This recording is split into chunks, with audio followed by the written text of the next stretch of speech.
should be just absolutely ashamed of yourself for eating in your room. It's terrible. Not that. It's the fact that he has to use like a toothpick while he's eating cereal. Well, first of all, what kind of cereal was it? Okay, It doesn't matter what kind of cereal. It does.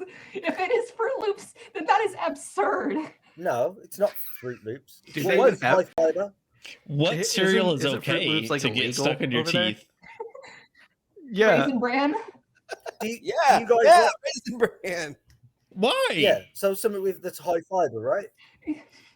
Well, something that's like got a rigid texture to it that's gonna like get in your teeth. Yeah. Like as opposed to just said you're I've just eaten sanded down Shreddies. edges. Type Google Shreddies cereal. Shreddies? Yeah. I gotta see the box. Show us the box. Okay, I got 2 boxes of cereal and 2 boxes of underwear. So one of these. Shreddies is a terrible name for underwear. Also, I'm it's just like saying. Tex-Mex. Yeah, it's awful. Hold on, I will post this in chat. Yes. This looks like the most boring cereal ever conceived. Oh, so it's perfect for high Britain. fiber, so he can. It's the frosted ones. So they actually don't taste like cardboard. Better. If you have the normal ones, you might as well just eat cardboard. But it's high fiber, so he can.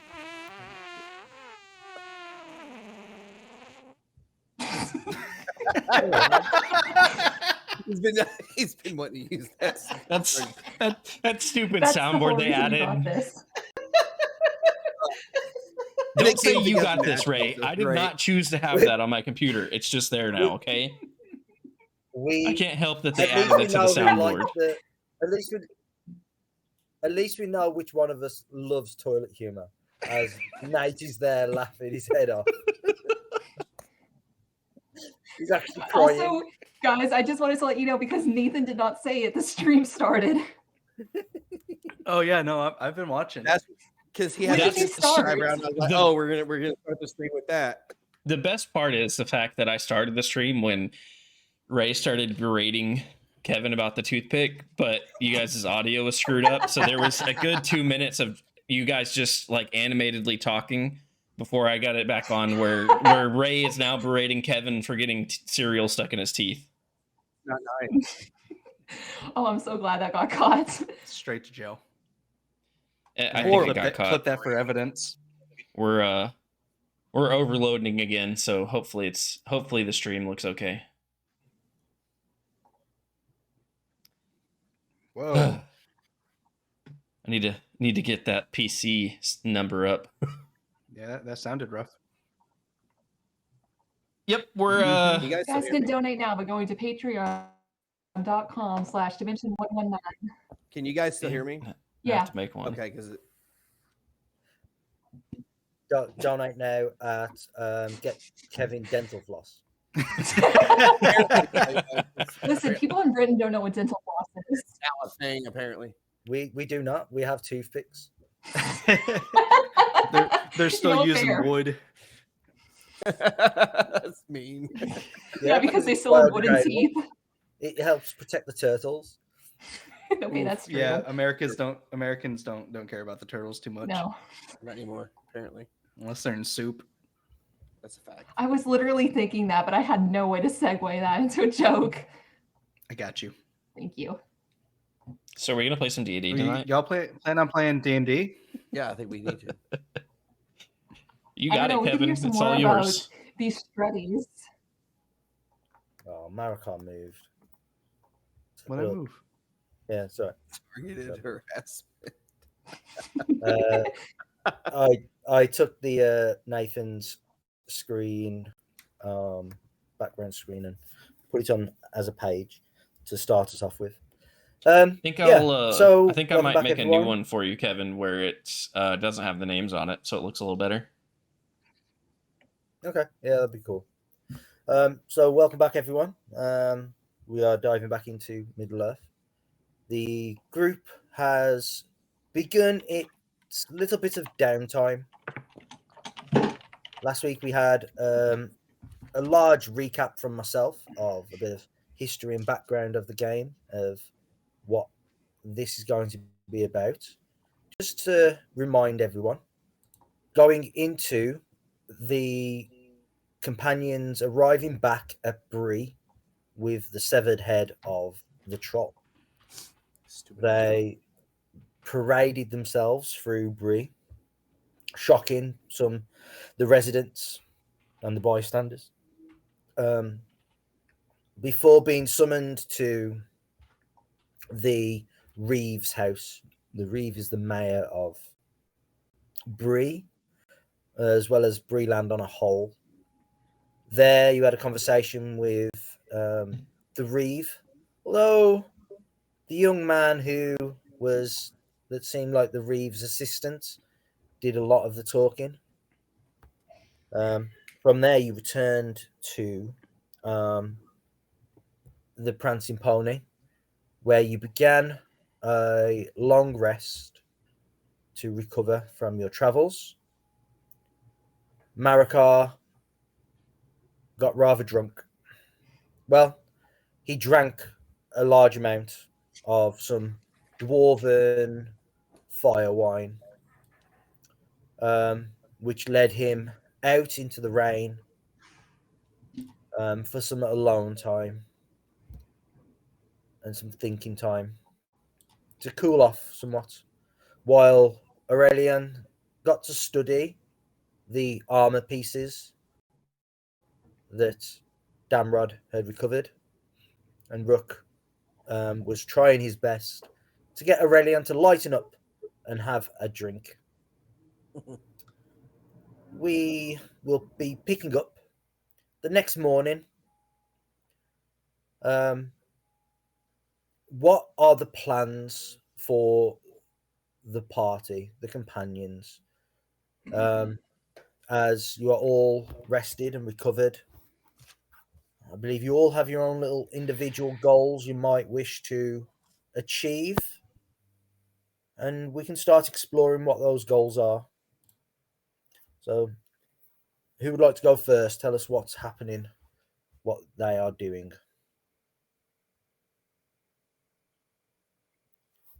Orelion, I'm going to pick on you, simply because Aurelion's usually the first one up, not fully sleeping, even though he has tried it recently. Yeah. Understand it.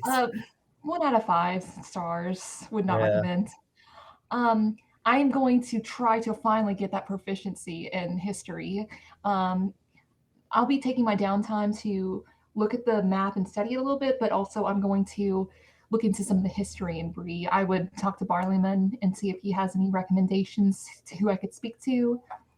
And I'll do my best to study some. Okay. All right. So Aurelion's going to be spending some time studying the map and trying to gain further knowledge of the local region, trying to improve his history of the land there and thereabouts, as the map itself seemed to actually reference the land around Bree. Rook, what are your plans going forward? If I can find some kind of, I guess, weaponsmith or forge, I would see if I can get a handle on the scimitar. Right. Okay. Get something to fit, indeed. Okay. How about then? We'll go to Maracar, because I believe Maracar probably has a more pressing drive at this moment in time. So Maracar, well, he already found out.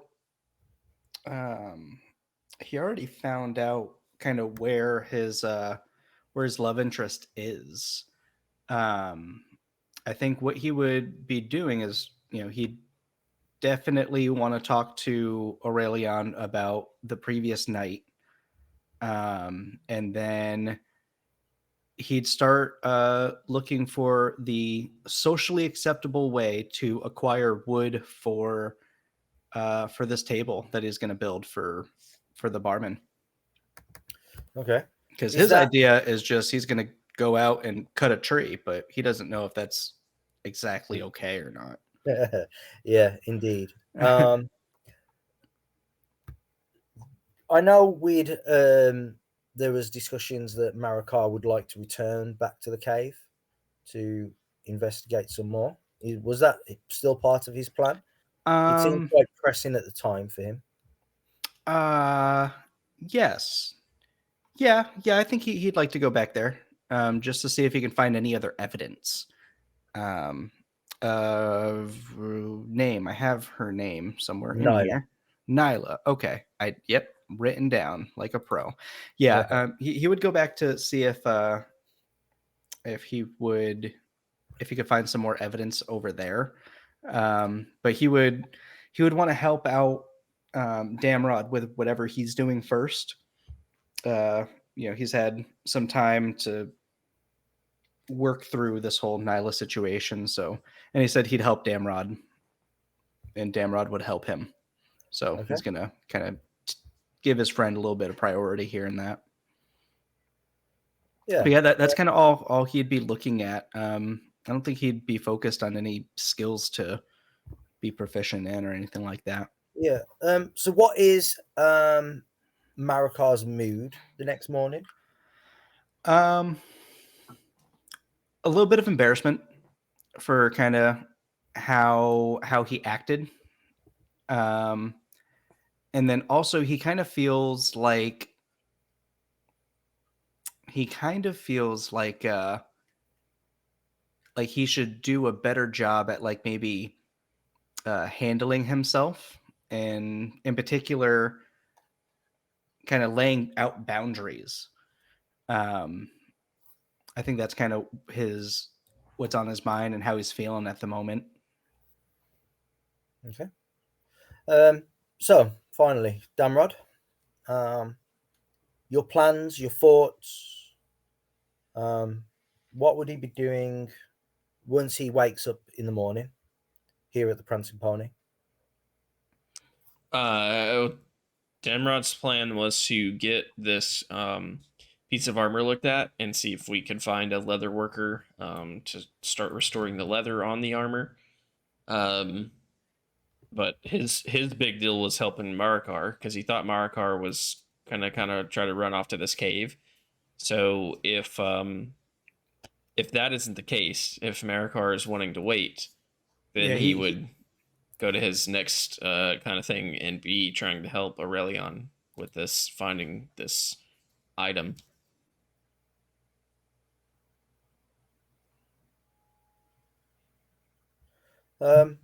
Yeah. So you all gather in the first sort of hour that the sun has come up. One or two others are here, but it's pretty quiet in the inn, especially after sort of the ruckus that was caused when you brought the troll's head back yesterday, and the Bree watchman coming to escort you to the Reeves house. You are all sitting around the table, a plate of food, a mug of ale if you requested it, even some cider for Maracar if he requested it. I was going to say I would try my best to like steer Maracar clear of any alcohol. Ooh. Maybe like push a thing of orange juice towards it, not saying anything, but just like very slowly like pushing it away. Well, what time is it? Like, do we just get up and start hitting the cider? That's entirely down to you all what time it is. Yeah, I mean, when Maracar gets up in the morning, he's gonna try to get some water and food. Yeah. So you can all be sitting around in the common room of the inn, a plate of food, some less greasy mushrooms, more. Did they hear my complaint? Yeah, more cooked Oh. over an open flame, more so than in the grease and fat of eggs and bacon and sausage. And what would you all like to discuss amongst yourselves? I would kind of just get everybody's attention. So, what are we doing? We going back to where Maracar wants to go? We're going to follow him. I believe I'll be staying in town just for a moment. I don't think that my eyes would be able to help you much more. How far away was this cave again? Like a day or two? Yeah, it was like a day and a half. It might take 2 days. If with a bad travel experience, you might make it in a day. Yeah. If it's the two of you heading as an arrow straight there, with some good guiding from Damrod. Yeah, Maracar. So he's saying with my rolls, it'll take at least 3 days. Yeah. Maracar would say, well, we all kind of have something we need to do. My task is the only one that's outside of town. Do you think we can handle everything we need to here in a day or two, and we can head out? You know, Troll's not coming back, so not like anything in there is, not like anything there's being disturbed. And I have a fair idea on where Nyla is or have gone. So, the urgency for me is a little less than before. How is he saying this? Is he really down, or is he sounding a little bit more optimistic? I wouldn't say optimistic. I think he's, it's kind of morning sound.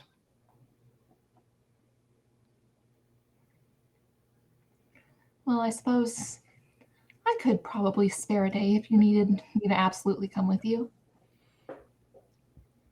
Damrod, are you up to anything?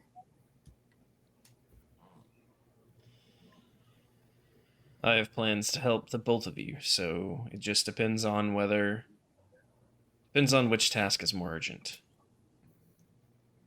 If Maracar's wanting to stay in town and help with your quest, then that is my quest. If Maracar is looking to head out and go back to the troll cave, I won't let him go alone.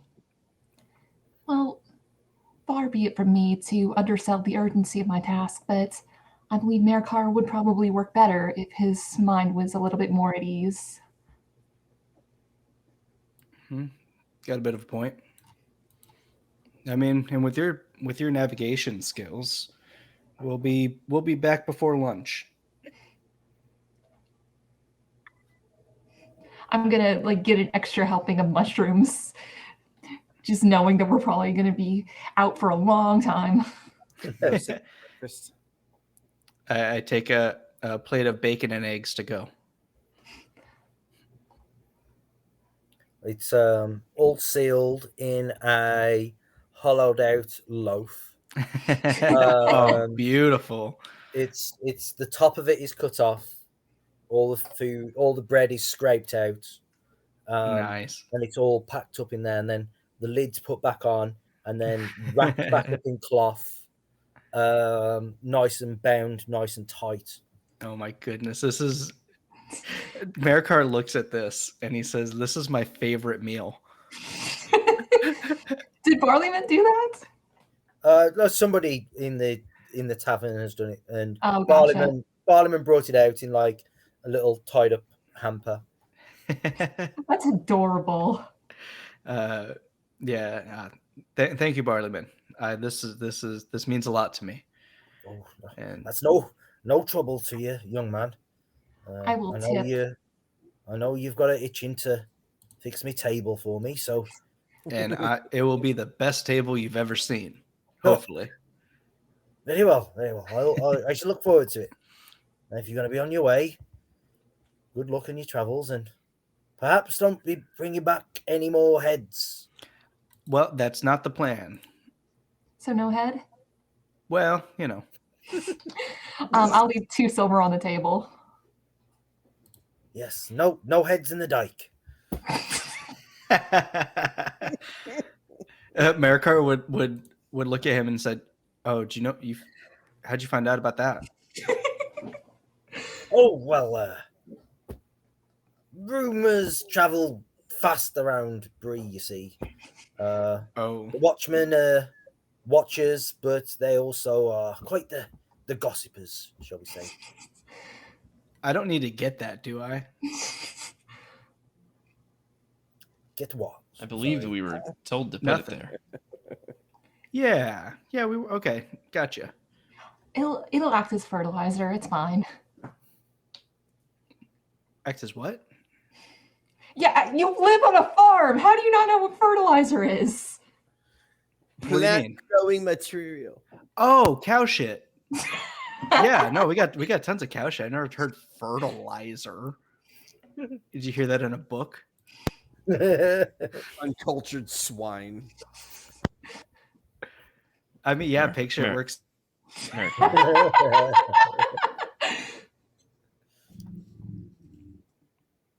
Maracar, books don't speak. He couldn't have heard it in a book. Are you sure about that? I believe in Pretty sure. Maracar's case. I believe in Maracar's case, he would need someone to read them and then show him the pretty pictures inside. I mean, that's the only way I get book information. I don't read it. Why would I read it when other people can read it for me? Listen, we're getting beyond the point here. Did you guys want to head out, or are we separating? You guys helping Orelion for a little bit, and then we'll be back to. We should probably stay together. Well, I guess we're going on a journey. Favorite rocket ship. Okay. You gather your party and you venture forth, making your way out of the safe gate of Bree. Is there anything that anyone would be doing or saying while journeying before we get Damrod, the guide, to guide you back to the cave? I will, if Harry Mugwort is at the gate, I will just very subtly flip him off. I passed by him going, I'm so sorry. No, he does this. You arrive at the gate. No, as you're making your way to the safe gate, you see that it is indeed Harry making his way from the gate, like he's just done the night shift, and he's heading back, probably to the pony, to get some breakfast or something before going to his home. And he kind of looks at you like this. Oh. I'll do real subtle, like. Real subtle. Okay. Give me a sleight of hand.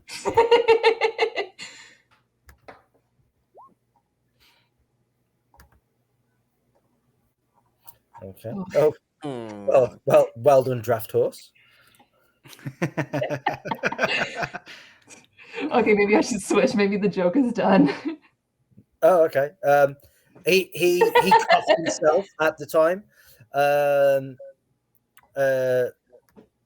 missing your gesture, and he goes, "Morning to you all. Oh, heading back out, are you?" As he's walking past you. Morning, Harry. We'll be back at some point, maybe even on your shift. Oh, I'll keep a close eye out for you. I will. Yeah, and no trolls this time. I promise. No, I don't promise. But no trolls. Yeah, I heard about that. Is there a particular head you would like this time? He kind of looks quite shocked. None is best. None is best. If there are such things, yes. But there has to be. As he continues to walk on by, almost give me a perception check, Orelion. Damn, the bad rolls start now. That's fine. He's still got eye crusties. Yeah. You no, because that would imply that he slept. Mm-hmm. We've already settled. Yeah, you don't pick up on whatever it is that happens. You get to the gate, and the gate warden at the time opens up the gate, allows you to slip out. Damrod, is your plan to follow the previous trail, which will probably take a little bit longer, although you have a pretty good idea with this area sort of being your known lands, the rough direction to go in. You could probably try and pick a quicker route or an easier route. Yeah, if we're if we're not having to track this thing anymore, so if I can find a quicker or easier route, it's definitely what Damrod would try. Okay. You can pick the longer route which you've taken previously. That's going to be the easiest route you can take. Then there's a route that might be a little bit quicker and will be moderately easy, less taxing for the group. Or you think you could probably pick a route which is quicker, but a little bit more difficult to traverse. What would you probably choose? I would probably look to the fellowship. How quickly do we want to get there? We have a few ways that we can go, some easier than others, and some faster than others. Well, the quicker we get there, the quicker we can get back, huh? What do you guys think? Quick way might be a little rough, but if you're all okay with it, we'll go that route. Well, I think most of us are, but we can probably carry Orelion if we need to. All right. I guess we'll go the quickest way. Okay. Because everybody has come along, you will get to make this at advantage. So I want you to roll for me, Nathan, a survival check where you will double your proficiency with it. So you'll probably add a +2 to it. An athletics, and then a constitution saving throw. And to pass, you will need to get a 15. 23 for survival after the +2's Okay. added. Yeah. You said athletics. Athletics. 17 Okay. after the +2's added. Yep. If we're adding on that as well. And then Yeah, what was yeah. the last one? A constitution saving throw. Nice. 21 if the +2's added to that one. Yeah, I'm happy with that as well. So you lead the group probably onto the road first of all, and then you cut across country, heading straight as an arrow to where you're pretty certain the troll cave was. Picking up familiar scenery around you. You're able to guide the fellowship over some rougher terrain, but it's certainly quicker. And not only, have you guided them well over some rough terrain, you've also managed to avoid exhaustion from it as well. And it only takes you a day to get back to Nice. the cave. Although it is night time as you arrive. Cool. We there yet?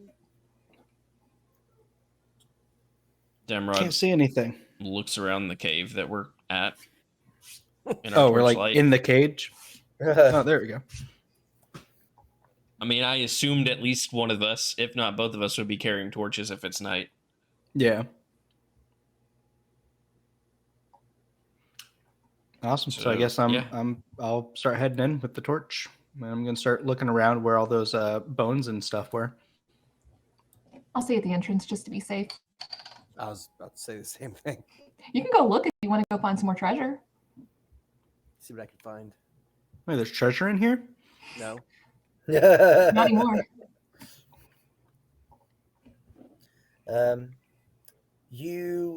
So Orelion may be tired of the stench of the place. Stayed by the entrance. Was Rook staying by the entrance as well? No, I'm gonna go in a little ways, but I'm not gonna get so far away that if something pops up on Aurelion, I can't help. Before Okay. you guys go, I will just say, be careful in there. Something may have taken this creature's home while it's been away. That's a good thing to ask. Aurelion, give me a D4, please. Sure. Nice. I rolled it as myself and not as a horse. Yeah, okay. The three of you head in. Rook saying he stops halfway. Maracar and Damrod, you enter into the cave, which was where the troll seemed to have been stopping. You have your torches out. What do you wish to do? I'm gonna head over to wherever those bones and stuff were. Yeah. Okay. So is that Damrod? over in like this corner? I think it was the top left. I think the bones and stuff were up here. Gotcha. I think there was a load of like miscellaneous stuff here, Mm-hmm. and then the bones were sort of over here, and then you saw that there were some pots, some clay jars and stuff over here. Yeah, I'm gonna look to the bones and then want to check out by the pots. Okay. Damrod, before we resolve that. I'm probably sticking with Maracar. Okay. Yeah, so you can either roll with advantage, Maracar, or you can both roll. It is entirely up to. We're rolling investigation. It's going to be investigation. We'll go with. Yeah, we'll go with investigation first. Okay. Actually, we'll go with perception first. Perception first. Gotcha. I think Maracar would have a better idea if we rolled separately.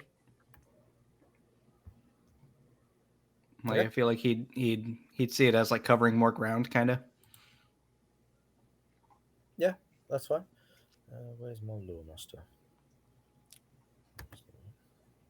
Maybe not. Okay.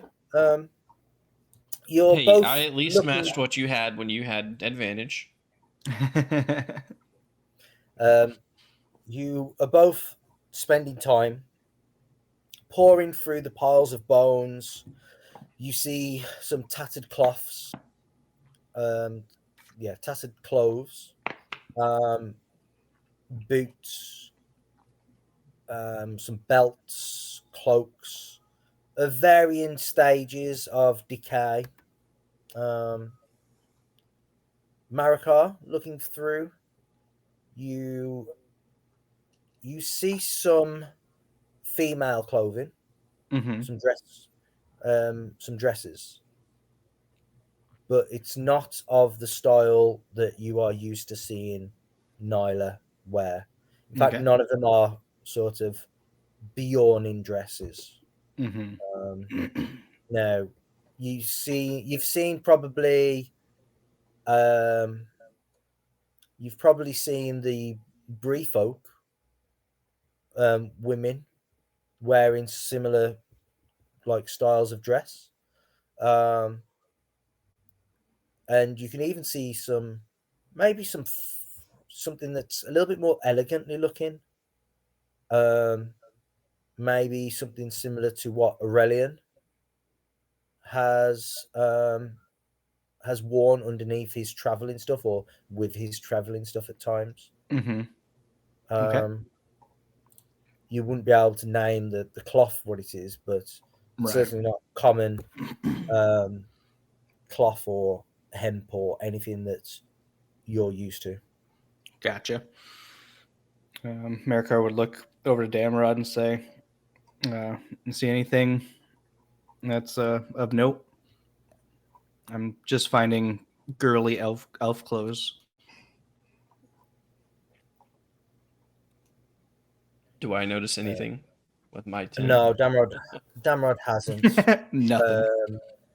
Yeah, Damrod hasn't. Give me investigation checks between the two of you. I'd just look over to you, Maracar, at this point, and kind of like kick maybe a piece of clay or something over out of the way, kind of move it over with my foot. Mhm. Just I'm not seeing anything but garbage at the moment. Yeah. Yeah, That's not same again. not a bad thing. You have you study the pieces of cloth, and there's definitely nothing that would say the Bjorning people, and the clothes that you do find are much fresher than like a year ago. Gotcha. You know, if Nyla traveled this way, let's say 9 to 12 months ago, then all this looks a lot fresher than that. Gotcha. But certainly the women, the female stuff. Mm-hmm. Yeah. Anything like worth just like snagging, like something in real good condition? Give me a D4. You want a 4, by the way. Ah, No, unfortunately. No. All right. Yeah, he'd Unfortunately, you find some cloth and you pick it up and you realize that it is rather soiled sure. and it smells. Oof. Yeah, Maracar, he'd look over to Damrod and say, well, I'm sorry for dragging you out here for a lot of nothing. He'd look over to the pots and say, you think there'd be anything in those? And he'd start walking over that way. Is this a hole in the middle? No. Okay. That is like I see. It's a pillar of rock that basically goes from floor to ceiling. Gotcha. And it's sort of a slight ledge. Oh, I see. Like slightly raised, that section that goes behind it. Mm-hmm. Yeah, he'd start peeking around this this little corridor here then. Yeah. You notice that, or you quickly recognize that this is like probably the troll's sleeping position. Mm-hmm. Especially where you are now. It smells foul. In fact, give me a Constitution saving throw. Oh no. that's unfortunate. Oof. That is unfortunate as you Like I said, as you retch and throw up. Oof, not going in there. Yeah. No, my bacon and eggs. Yeah. Wait, you still got the other one. Oh yeah. Yeah. Oh, that's good. Whew, I get scared. You see the pots, however, more over this side, Mm-hmm. over here. Yeah. I'm gonna try to pop in again just to kind of look at the pots. You can get to, at that point you can't really smell anything, Okay. or you can, but it's like not overwhelming. Mm-hmm. There, you're okay still. Gotcha. I'll pop in here. Yeah, you're still okay. It's obviously a little bit more pungent, but it was Right. mostly these like four squares here, effectively. Gotcha. Sweet. Yeah, you see that there are pots. Give me an investigation check again as you study the pots. Mm. Yeah. It just starts breaking them, like popping open the tops, not really caring if it's a trap or anything. Yeah, like they're familiar in regards to their shape and stuff, but you just figure that it's Yeah, just nothing like standard interesting. issue Bjornings, woodmen, Yeah. Bree folk, pots, crockery sort of thing. Yeah, so Pottery. Yeah, he goes up and he kind of opens up a pot and kind of smells old and dusty, and he drops it on the floor and then kind of kicks a couple of them around and says, I don't know. I think this is a bust. Give me a He'll walk D4. out. D4? Yeah. Okay. 2. Yeah, don't really find much in there. You find like maybe some trinkets, a wolf's tooth amulet, some beads. You know, just something that like kids would make, or just random trinkets effectively.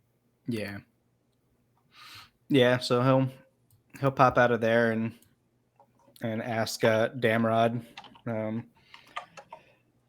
well, I think we kind of looked everywhere we could. Oop. I'll go back to where I was. Think we checked everything we could. Sorry for dragging you out here. Anything that Damrod's done during this time as well? I've probably just been wandering around with Maracar, just trying to help and see what he's finding and just kind of be there for him just in case he finds something that he doesn't want to find. Yeah. If he kind of decides that he hasn't really found anything and that he's done looking, then Damrod just kind of looks at him and like places a hand on your shoulder. Take heart that we didn't find her remains. That means there could still be good news. He just kind of shakes his head and kind of tries keeping his back straight, shoulders back, just trying to keep a good posture and good mindset. Yeah, you can give me maybe both of you give me intelligence saving throws. Oof. As a mind player appears.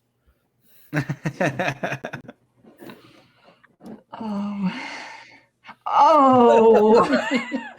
Hey, we're 2 peas in a pod.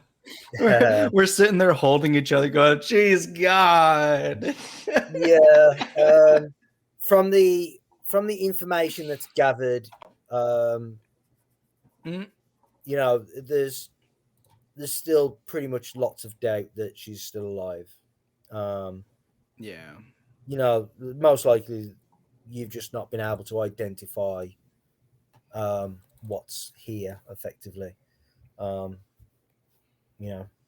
you want to take that hope or not is up to you. Yeah, I mean, Maracar, he's still gonna follow the only lead he has, but he's not super optimistic. Can you roll an insight, Nate? Your brain save. Say again. Can you roll an insight, Nate? Sure. Hold on. Where's it at? Yeah. Damn. Sad to say, but you can probably see it in Damrod's eyes that he doesn't think there's going to be good news. But he in his voice is kind of cheery, but you can probably see it in his eyes. And he kind of pats you on the back, and he says, "Wasn't there a merchant that we needed to find now, since we didn't find her here?" And you could see that Maracar doesn't hide well, that he knows you don't really have a lot of faith in this. And he kind of gives you a forced smile and says, well, it's the only lead I have, but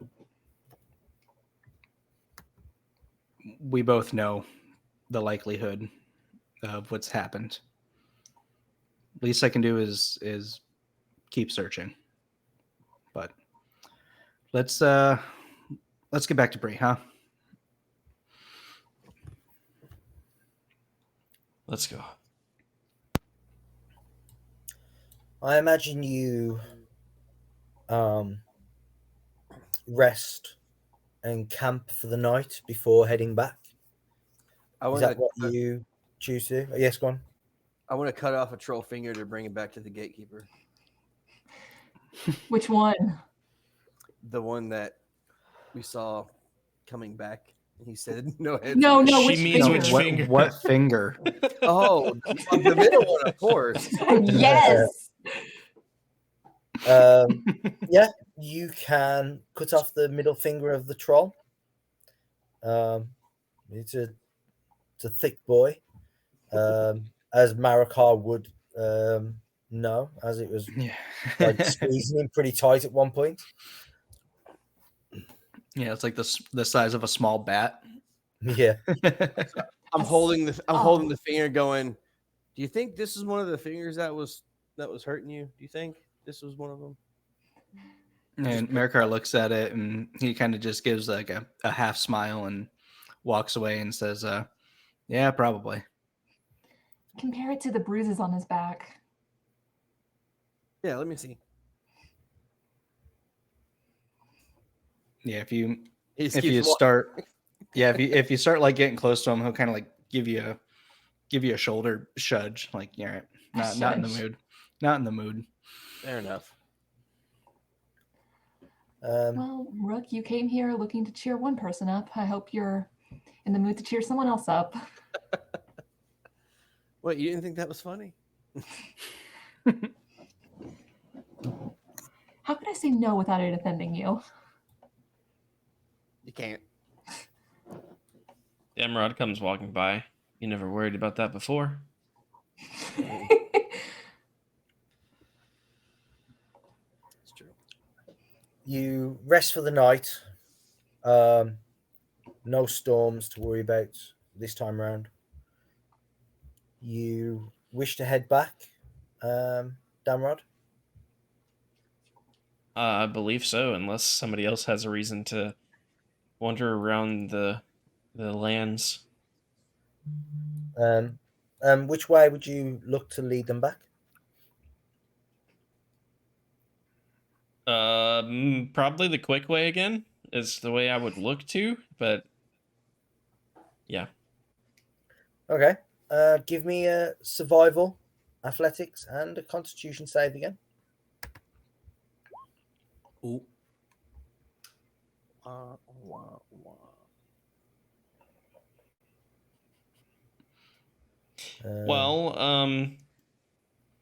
Yeah. At least one of them's good. I was like, and we're lost. Well, you did have advantage on them because everyone's come. That's not going to help us survive very well, though. So you try to lead them back. The issue is that there are some rather steep rocky cliffs or rock faces for you to get up. And whereas you came down them okay, going up them is a completely different story. Mm-hmm. And you've had to instead lead them around it. And what that's meant is that it's added like half a day on your journey. So instead of getting back at night, you would you could either stop and rest and get back the next morning, or you'll be getting back like right in the middle of nighttime.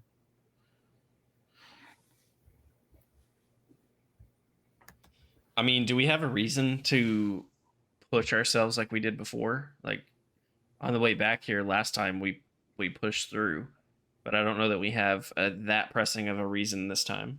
Not really. Sleep in a nice bed. That would be nice. So do you guys want to push through to sleep in a nice bed for half a night, or do you want to not sleep in a nice bed tonight to be able to sleep in a nice bed at a full night? I mean, let's be real. Two of us don't sleep. It's true. Yeah, I mean, I've been sleeping on stuff like this, and he like pats a bush.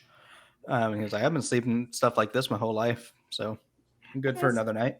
Yeah, I don't know if you can I'm hear cool it. with camping then. I don't know if you can hear it. My dog is asleep and he's barking in his sleep. Just a little bit. Sorry to I thought interrupt. I thought I could hear bubbles, but now Yeah. That's what it is. that makes a lot more sense. I didn't know what that was. Hey Ray, your toilet stopped up again. We can hear it. Don't worry, I've got a declogger over here in the form of my adorable dog. He is the toilet brush. I was going to That's offer to fucking bring the rude. bowl around again and a spoon. I'm cool with camping a night then. Yeah. Okay. Mhm. Yeah, you stop the night. You get up after probably a short-ish rest, not a full night's sleep. You're feeling pretty refreshed still at the moment, and you arrive back to Bree just after daybreak.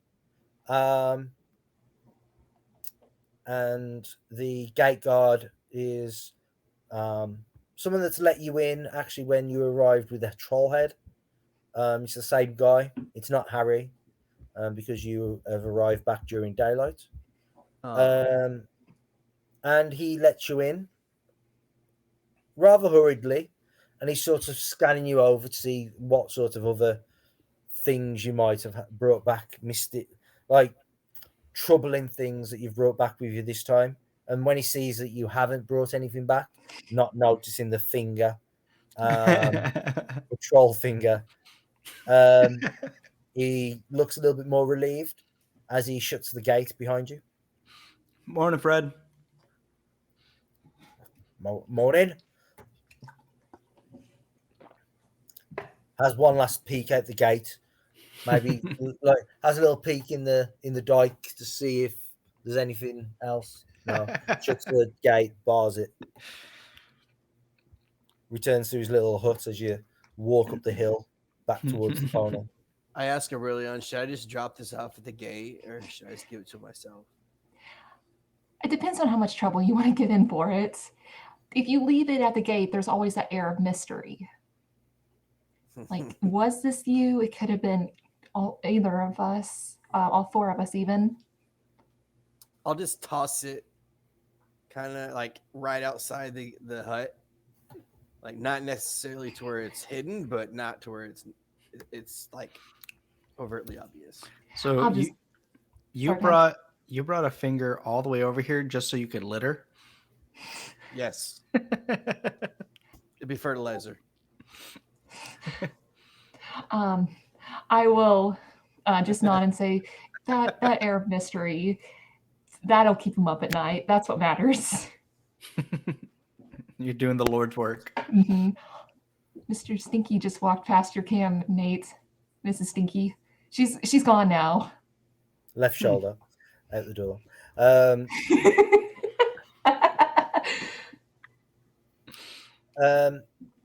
You arrive back to the prancing pony. Is it daytime? Welcome back, all. Did you find what you were looking for out there? Yeah, more or less. Indeed. How's it been over here? Oh, All quiet? Fine as ever. Fine as ever. Nothing much changes around these parts unless some outsiders bring a troll's head back into town, but all's good, all's good. Yeah, must time for not lunch. happen often. We've got some pastries, all fresh out the oven. Ooh, what kind? We'll see, we have some apple, and we got some treacle. Oh, bless you. What is it? What is a treacle, Kevin? It sounds like a Pokemon. It does sound like a Pokemon. It's this thick black meniscus, sweety sort of flavor. It can be a bit bitter at times, but when cooked right. I will go ahead and buy one of each, or I will buy 2 of each and get them for the party. How much is it? Probably a silver. For both, for all 4? Yeah. All right. Maracar, you've had the worst lot over these past few days. You get first choice. And Maracar, he smiles and says, "Well, thank you." And he'll just pick one. He doesn't look at the flavors. He just kind of grabs one. I'll let Rook choose next, and then Damrod, Food's food. and I'll take whatever's left. Yeah. Let's grab a plate. Thank you. I didn't eat before we left. You should have. We were gone a day. I know.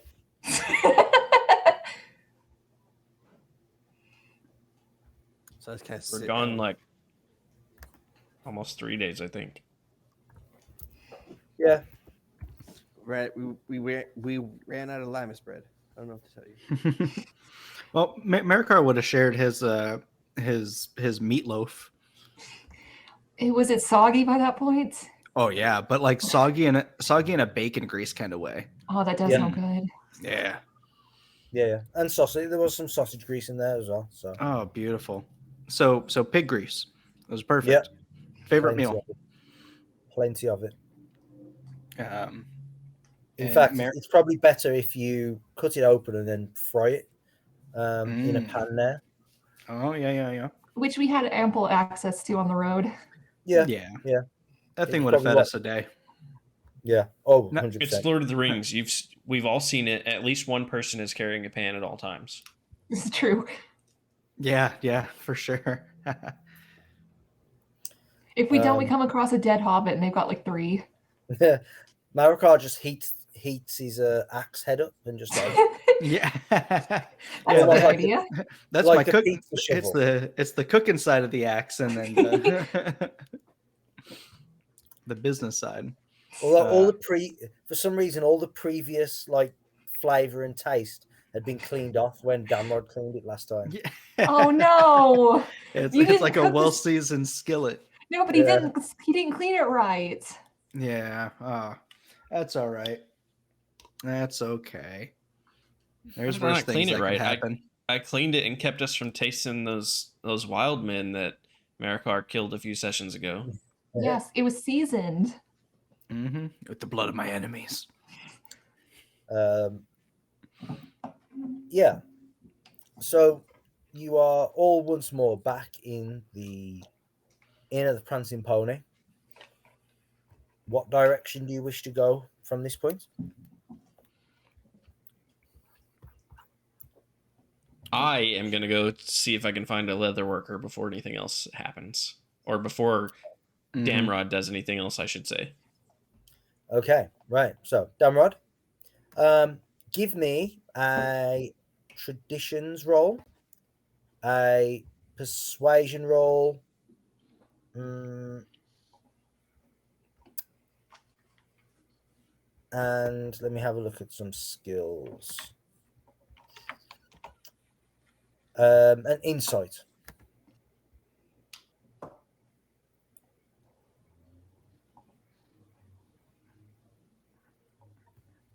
Okay. 2 out of 3 ain't bad indeed. Damrod, you find out that probably your best chance of finding a leather worker that could probably do leather pieces of protection would be someone in Archit. That is the village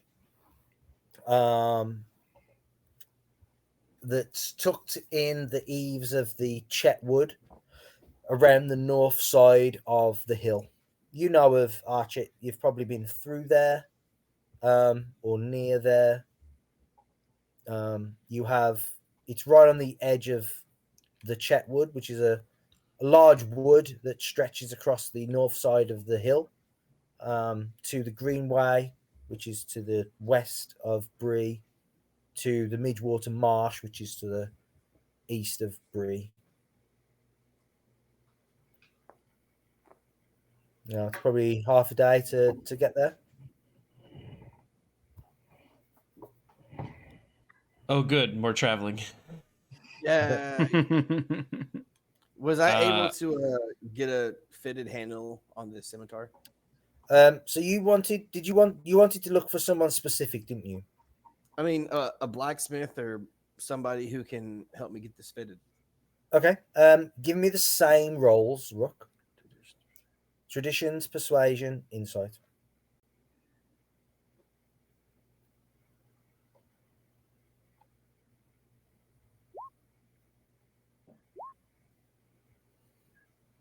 Persuasion.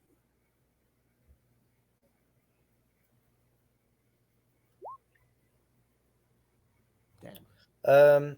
Wow. Damn. Yeah. You. I don't have a high charisma score. Yeah. I can tell. When approaching people, you know that there's a blacksmith somewhere. There's got to be a blacksmith somewhere in Bree. Except you can't seem to find anyone that knows where the blacksmith is or where the best blacksmith is. You know that there's a guy in Bree that works metal, but the best they do is horseshoes. Oh. I guess I'll hold on to it until a bigger town of some sort. Yeah.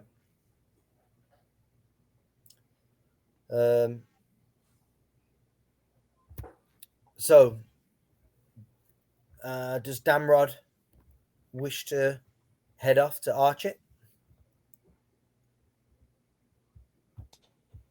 I would probably check with Orelion first. Just approach Orelion at some point and just say something along the lines of, what are your plans for searching for this item? Kevin, have I had much luck getting my history proficiency and searching this map? Okay. You get the map out, and you're going to need to give me 3 investigation checks. Got it. Right. And this is going to be something done over the week. Perhaps, well, this is probably the first couple of days of you looking at it. You study the map, and due to your knowledge that you have already researched, look what you got. Investigation. Okay. 2 out of 3 isn't bad. You let me just get the handout again.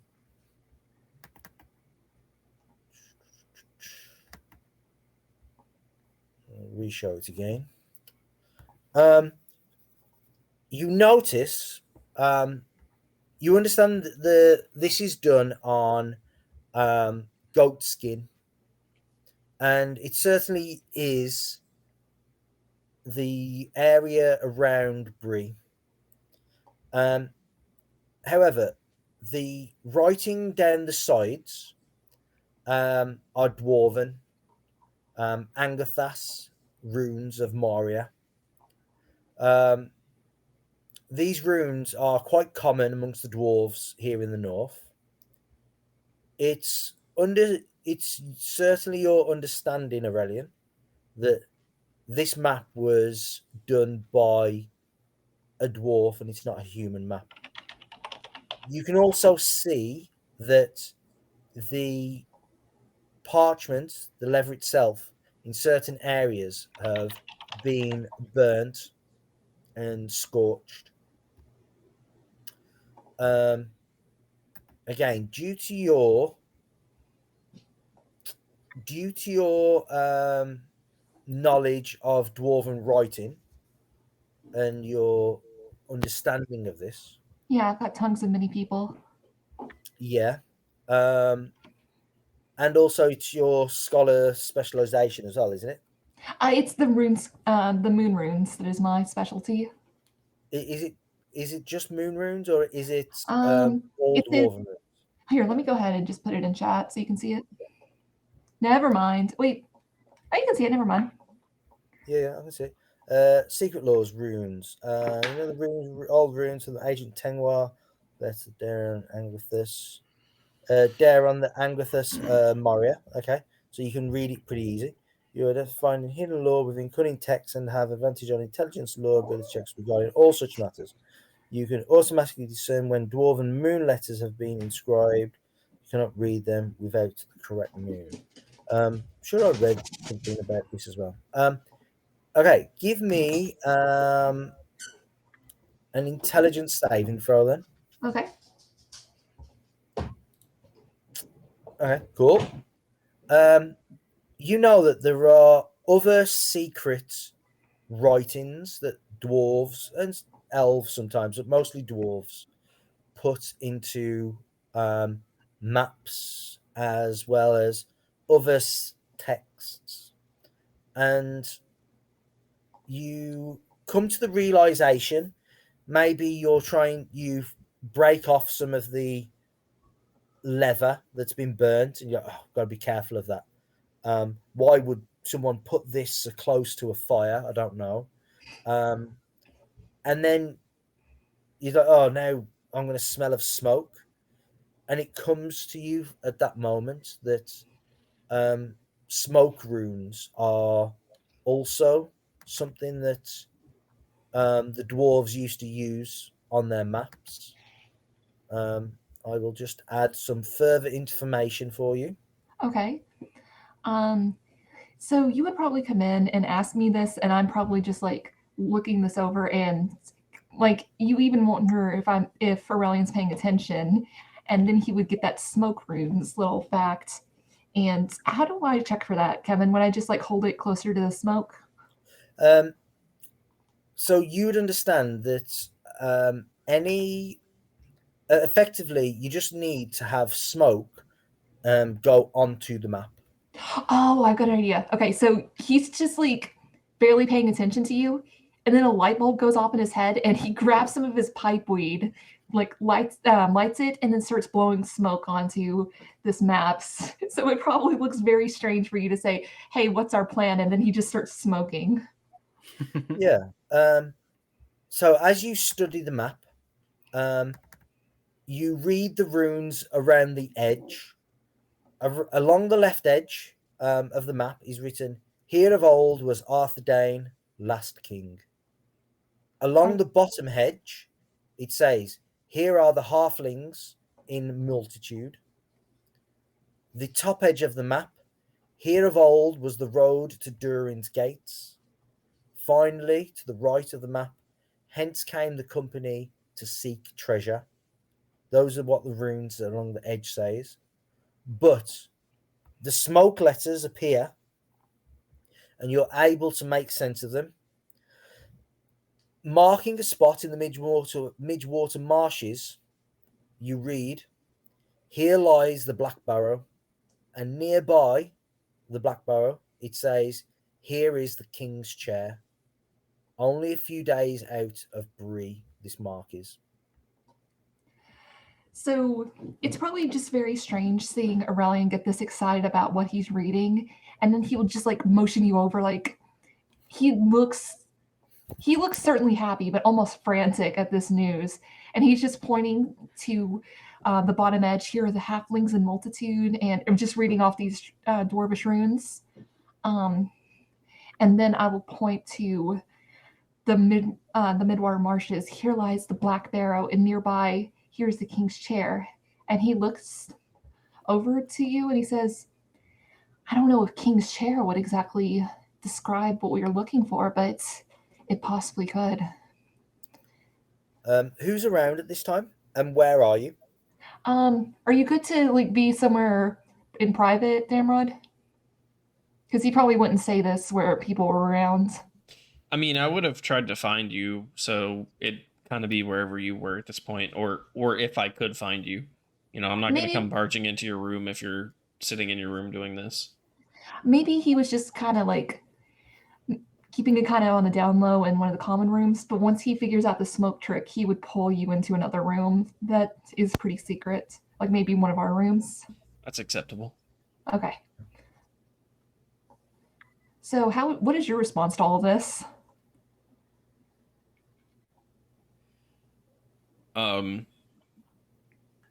I guess that depends on if I know any of those places, or even if I don't know them by that name, if I know any of the places that are pointed out on the map. Hey Kevin, on this map, if we were to go to the right, would we make it to Austin Ethel? So the way that you went to Orelion and Austin Ethel was to the right. You went south, because as you look on the map, and another reason why you know that this is a dwarven map is the map's aligned with the east to the north. And that's how the dwarves write their maps, with the east to the top, north to the left, and south to the right. So got it. Yeah. So you look at the map as it is, and you know the reason why it probably confused you so much is simply because the map is aligned the wrong way round to what most people would use. But then you realize that dwarves write their maps or design their maps this way, with the east at the top. So I will yeah. point to the south area. Hence came the company to seek treasure. Right here, this would be Austin Ethel. That's where Grom would have taken the ring, I believe. Yeah, Gron was the remains of the dwarf that was found. Oh, that's right. Yeah. So Gron was killed by someone. Okay, I understand. Okay. And I will just relay this information. Gron was found dead in the ruins of Orelion with the ring having been taken. And it's very likely that Timaeus was the one who took the ring. And he was just chronicling this. Like, that means that this... Yeah, is that right? Don't forget Timaeus. This was like 60 years ago. Don't forget. So if Timaeus took it, that would have made Timaeus 80. And judging by Timaeus's nephew, who was probably somewhere between 17 and 20 himself, it's probably unlikely that Timaeus himself took it. Gotcha. So it's very likely that it was a family heirloom or given to him otherwise.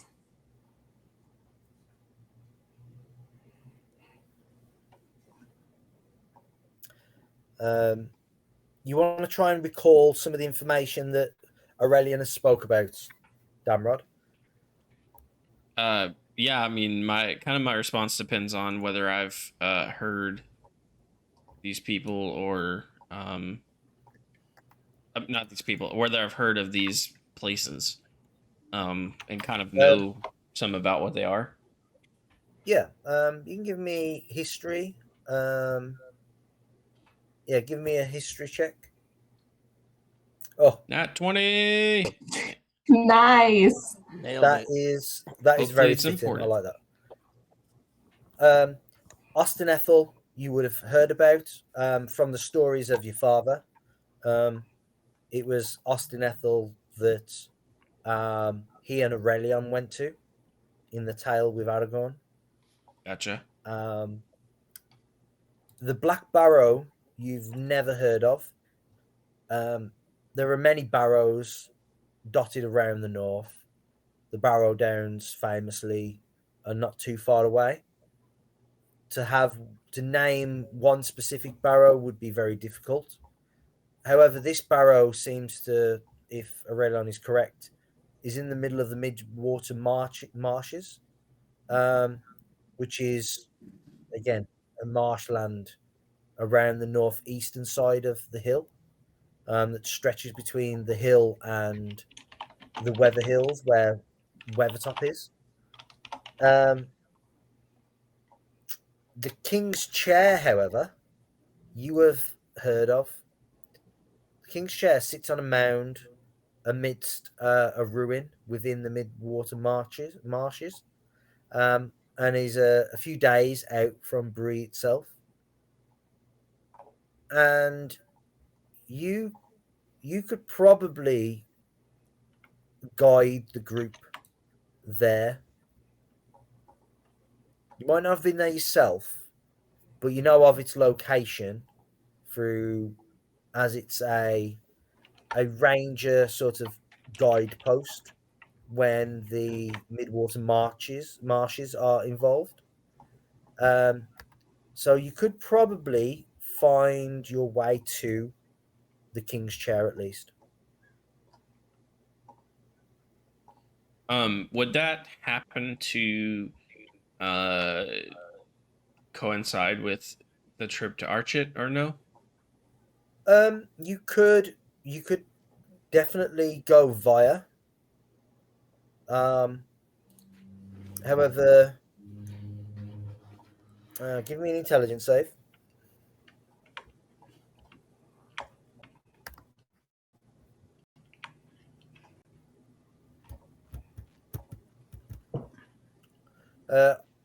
Yeah, off the top of your head, trying to deduce some information.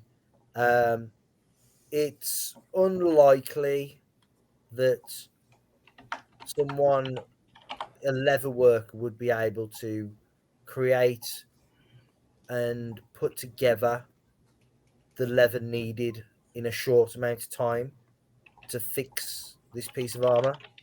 It's something that would probably, well, you're not 100% certain how long it would take, but it's not something that can just get done in an hour or a day. It would probably take some time. Okay.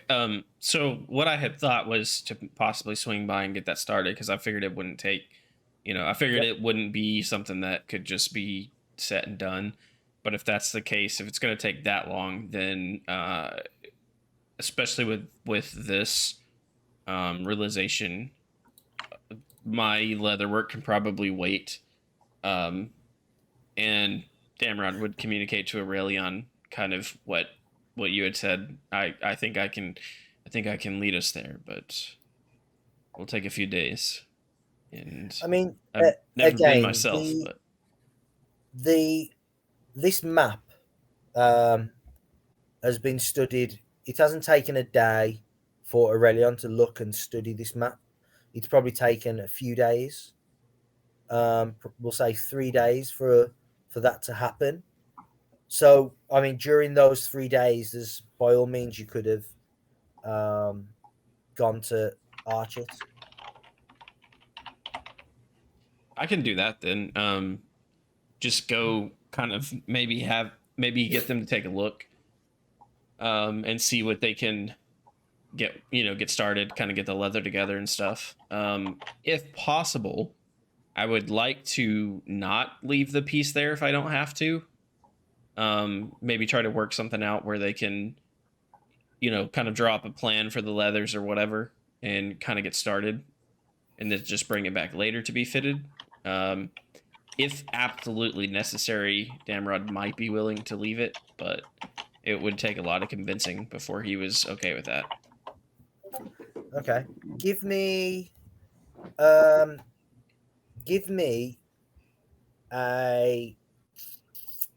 D4, Nathan.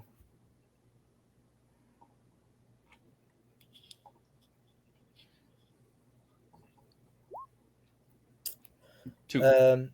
Yeah, you meet with you go to Archit. Does anyone go with him, by the way? Maracar would offer to tag along. Yeah. Yeah, so he'd ask. Yeah, Damrod has no problem with that. Yeah. Sweet. Yeah, you the two of you make the journey. Again, it's half a day. You travel the tracks. They're no wider than like a pull a horse and cart, effectively.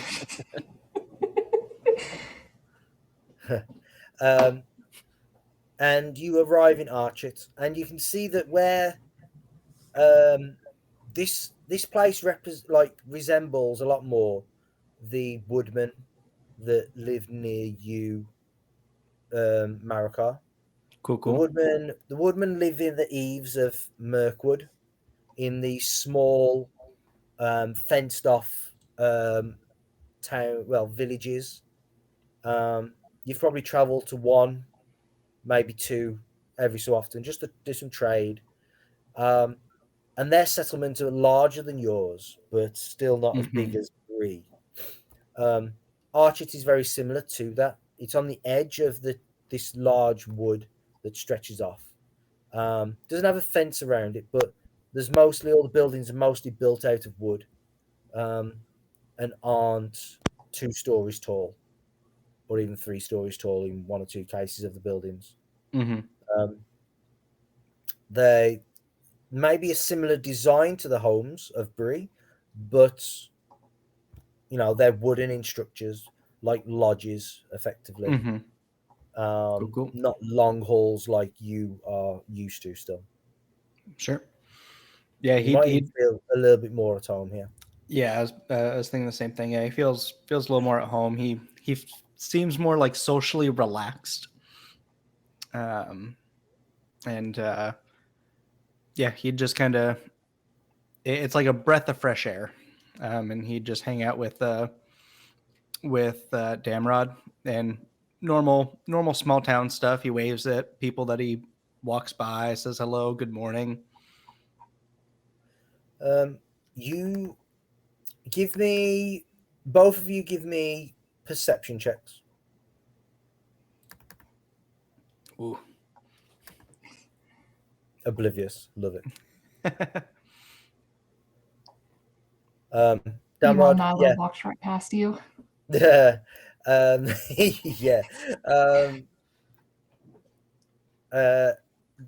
Like I said, Maracar's oblivious, but Damrod, you're maybe a little bit more attuned, a little bit more sensitive to people's reactions, and you see that people are a little bit more standoffish here than in Bree. Whereas you might get a funny look, oh look, here's a stranger walking through. There's actual suspicion in their eyes, especially when they look at Maracar. Maybe with yourself, it's a little bit more relaxed than what is in Bree. But for Maracar, this is certainly a little bit different. They're not so trusting, a little bit suspicious. Yeah. Would I notice that at all? No. No. No. Like I said, oblivious. Gotcha. Yeah. Maracar's walking through town, shouting greetings at everyone he passes and stuff, and Damrod's flinching every couple or whatever, and he finally turns to Maracar and says, might want to be a bit more careful. The people around here are a bit wary of strangers, and making a scene and making yourself stand out may not be the best idea. Not saying don't be friendly. Don't take me wrong. Just maybe take it down just a bit. Maybe don't shout at the next person you see waving their hands, because they're probably not waving at you. Oh, okay, gotcha. I'll keep that in mind. And you see he just kind of is walking almost stiffly, trying to stop himself from waving. Yeah, Damrod, that this is off the beaten track for most travelers. So outsiders don't come here. Yeah, you come here if you have a reason. Yeah, that's it. And not many people have a reason to come here. But Damrod, you find yourself approaching a lodge. and outside are racks upon racks of different hides.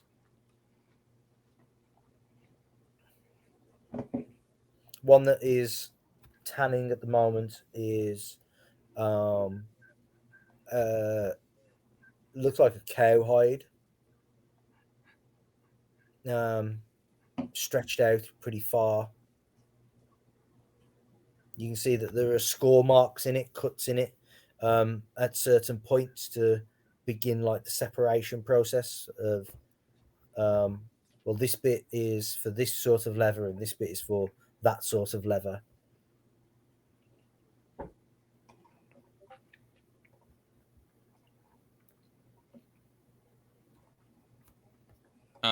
I would probably head up there then, seeing all of the leather works.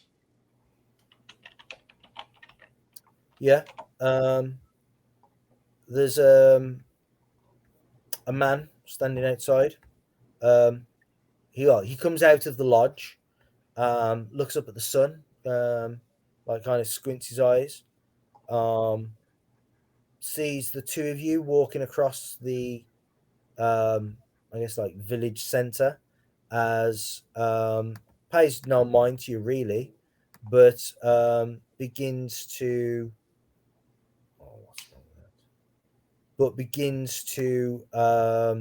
just turn and head towards the hides that he has.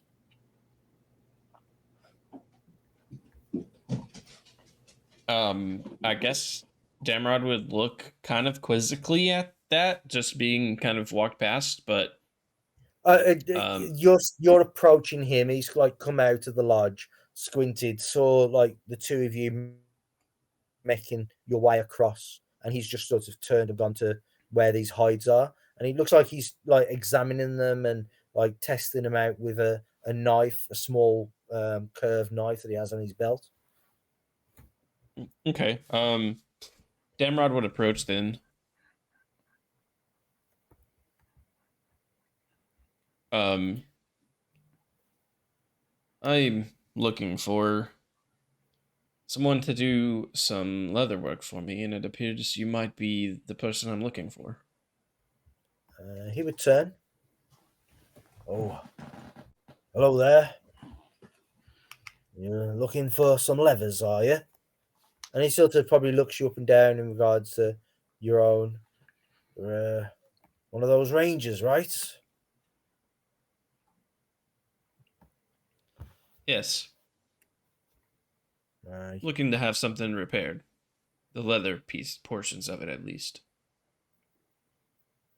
Don't see much leather on your armor yourself. I've made a few pieces, however, for your folk, your kind. What is it that you need? Damrod smiles and begins to take this piece out of his bag and show him this piece of armor. This is what I'm looking to get the leather repaired on. He looks down, like scratches at his chin a little bit, looks down and investigates it. Well, this leather on here, and he like rubs it and it like crumbles in his fingertips. It's mighty old, this leather is. What have you been doing to it? Where you kept it? Found it in a troll cave. And he sort of like pulls his hand away and sort of takes a step back. Like, what? A troll? Aye.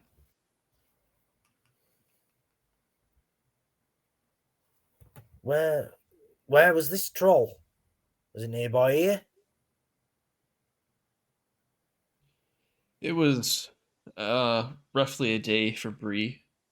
It's been taken care of. I hope so. Nasty buggers they are. I don't have many around these parts, but we know that they used to be. I had some come through the Chetwood once. Long ago, though, before I was born. Well, as long as I and my pal Maracar are here, trolls shouldn't be a problem. Maracar tried to suplex one. He, It was the what? craziest thing I've ever seen. Yeah, No. he was a big boy. Hmm. Perhaps you're actually pulling my leg then, because I know you can't no. do that. No man can do that. He tried. It It didn't right. work. He It tried. didn't work. Very well. I So think what he's is it that been you need? You I need think he's all been this kicked leather by cattle a replacing. few too many times, and it's not really connecting. But Well, you know, my uncle once told me, you miss all the shots you don't take. So figured I'd give it a shot. Didn't work out though. Maybe your uncle's a smart guy. Sounds sort of simple, I guess. Well, I mean, he did get kicked by a cow a few times. You so you want all this leather replacing here? that is the idea. All right. And he looks across to like his racks, and he starts moving over. And again, he uses this curved knife as, and like scrapes and like scores and tests it out. Not quite got all the leather that would be needed to replace that. I may need. I'm going to try and get some more resources in. Of course, if you can find any, perhaps I can use that, or I may need to buy some more cowhide. That's going to be expensive.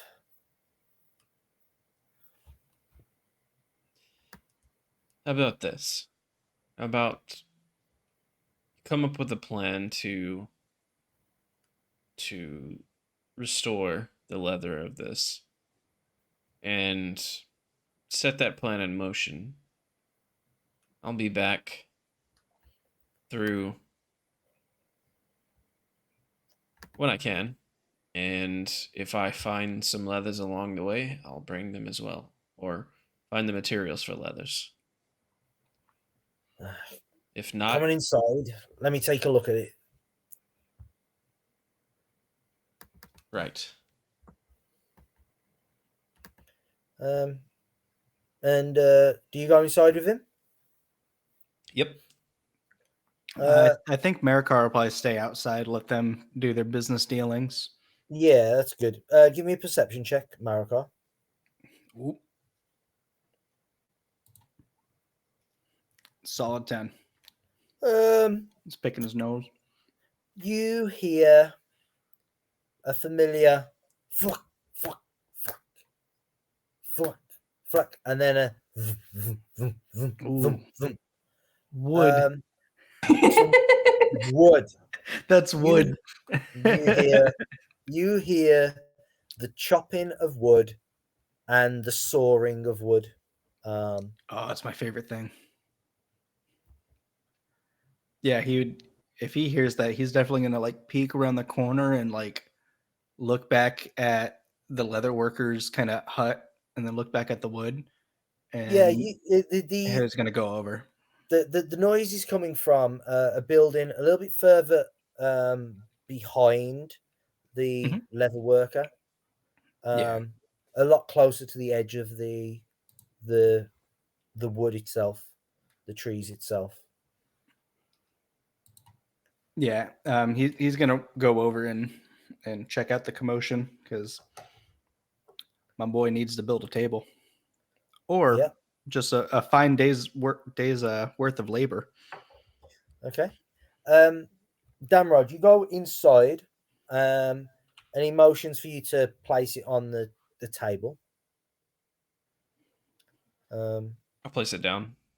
Yeah, and again, like he ponders over it, scratches his chin a little bit. I don't work much with metals, and this is a unusual metal, it seems. Do you know what it is? You don't have to worry about the metal box. I can find someone else or tend to that myself. I'm unable to fix the leather items. Aye, all right. All right.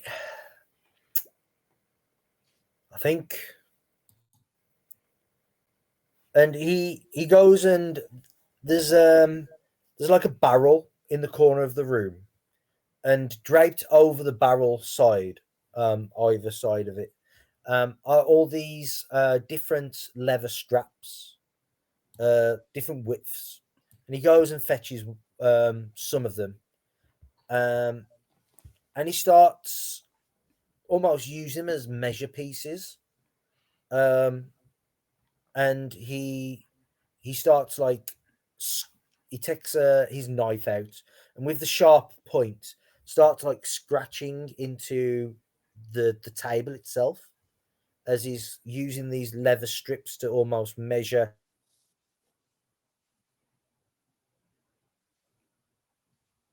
Ruh-roh.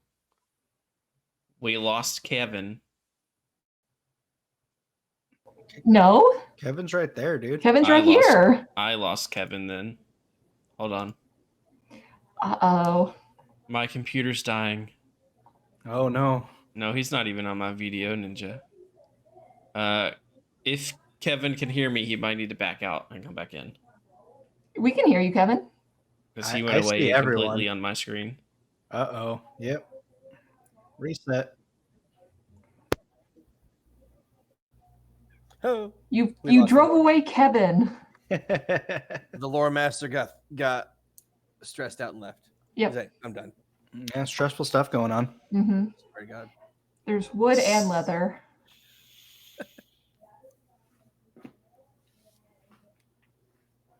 Yeah, Kevin's describing what Maracar hears, and Nate's just like, wood. Wood. He's a simple man. Simple man with simple needs. There's Kevin. Can you see him? All right, I can see you. Can you hear me? Yes, I can hear you as well. You're not a book. Excellent. What was the last thing you heard, Nathan? He was marking into the table, kind of measuring, and that's where I lost again, you. you seem. Yeah. All right. I think what I'll do is start off with, because I'll have to get bands, and for each one. You say you're not leaving it here, yeah? I would prefer not to if I don't have to. If I must, I must. Very well. Then I'm gonna have to measure your arm as well. Come here. He'll Which stick arm is it on? his arm. Which arm is it on?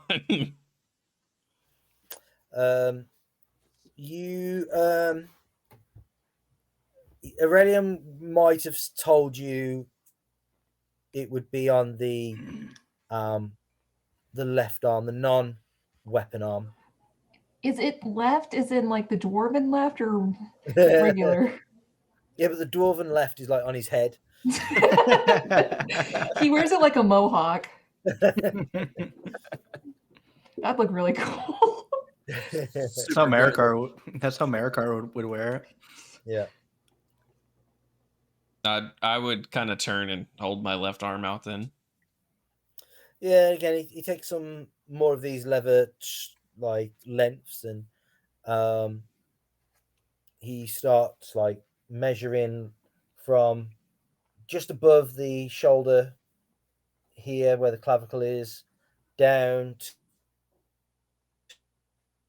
to sort of your knuckles, and have I gone again? You came back. We're okay. You froze for a second, but we're fine. Okay. And then he does bands around your arm, and he's just scoring on each one. He's like, right, I think I got a general idea. Just got to get the resources now.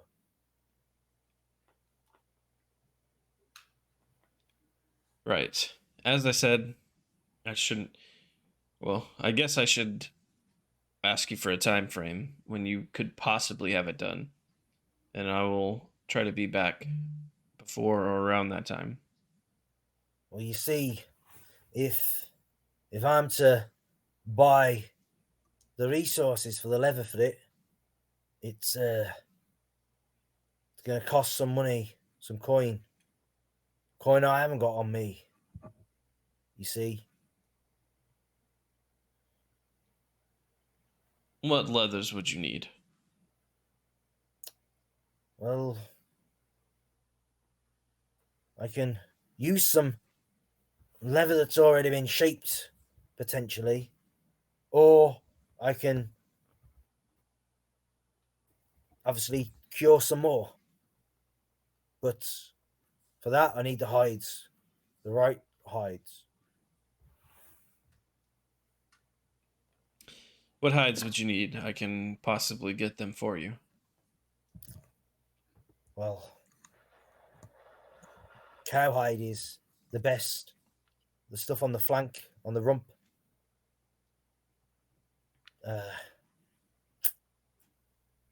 If not that, then anything that's big enough and tough enough, really, I could try.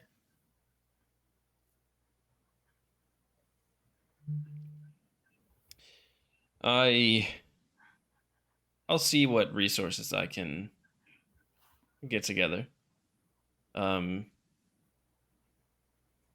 If you can, just start on what you can, and I'll see what I can do. I will.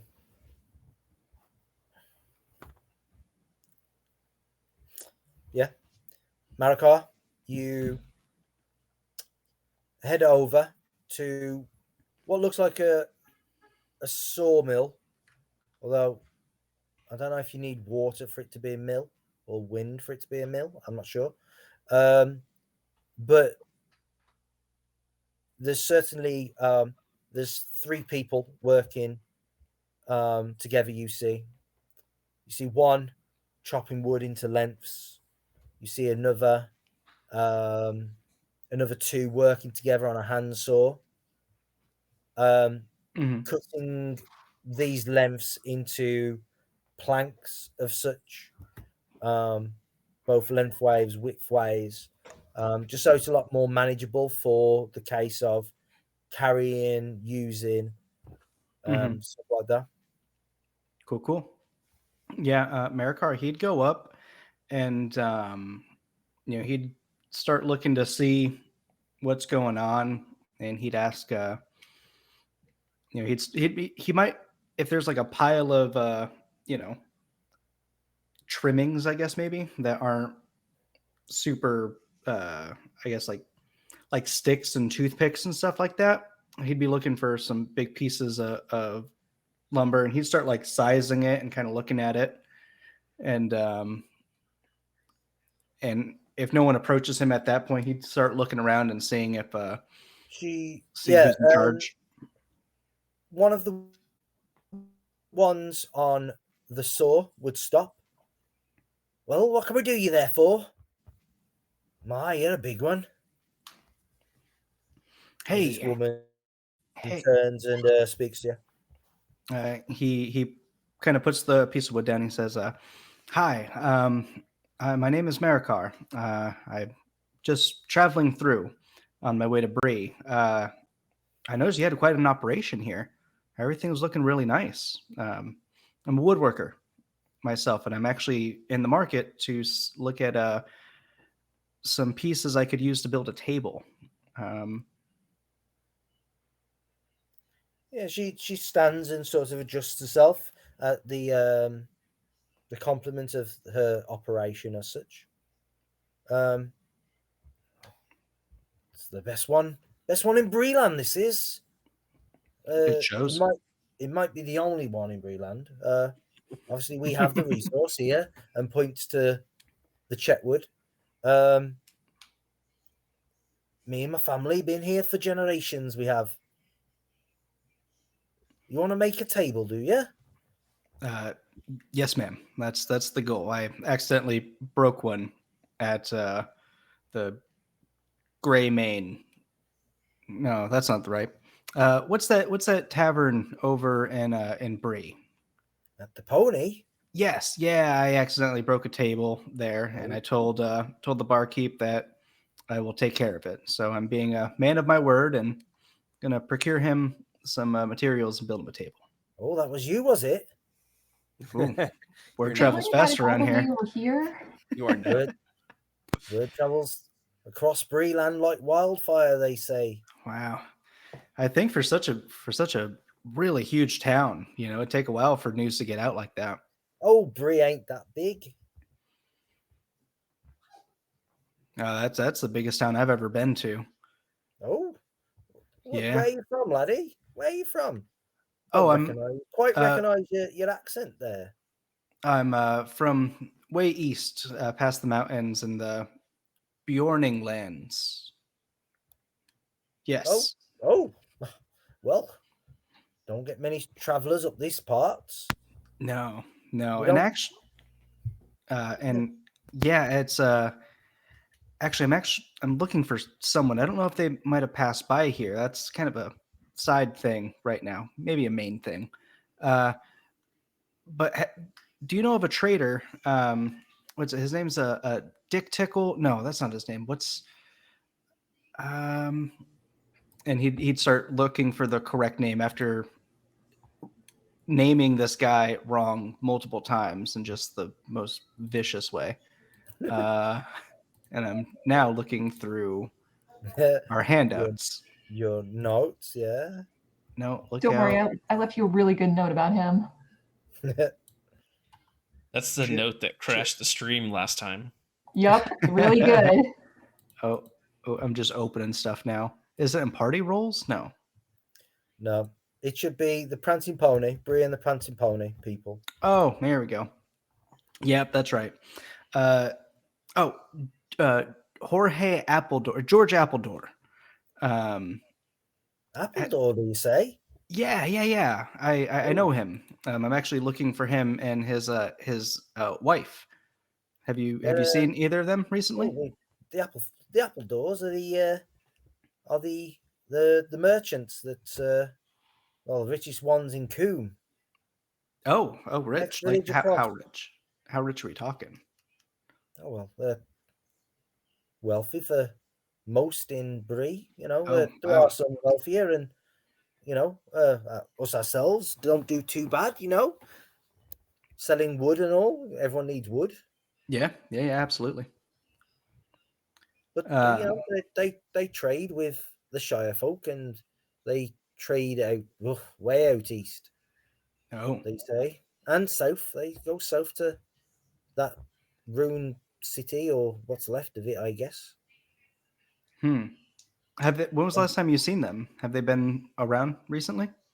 Oh, I mean, the Appledores are out in Coombe, but I did hear that their son hasn't yet come back from one of those trips out east. And you say you know him? Yes, old friend. They have son. Oh, They yes. have. Yeah, it's been a long time since I've seen them. Son, wow. Yeah, but out in Coombe, if I make that way, thank you very much. I'll for sure stop and check in. And you want some wood, do you? Yes. Wood is on my mind. 100%. Okay.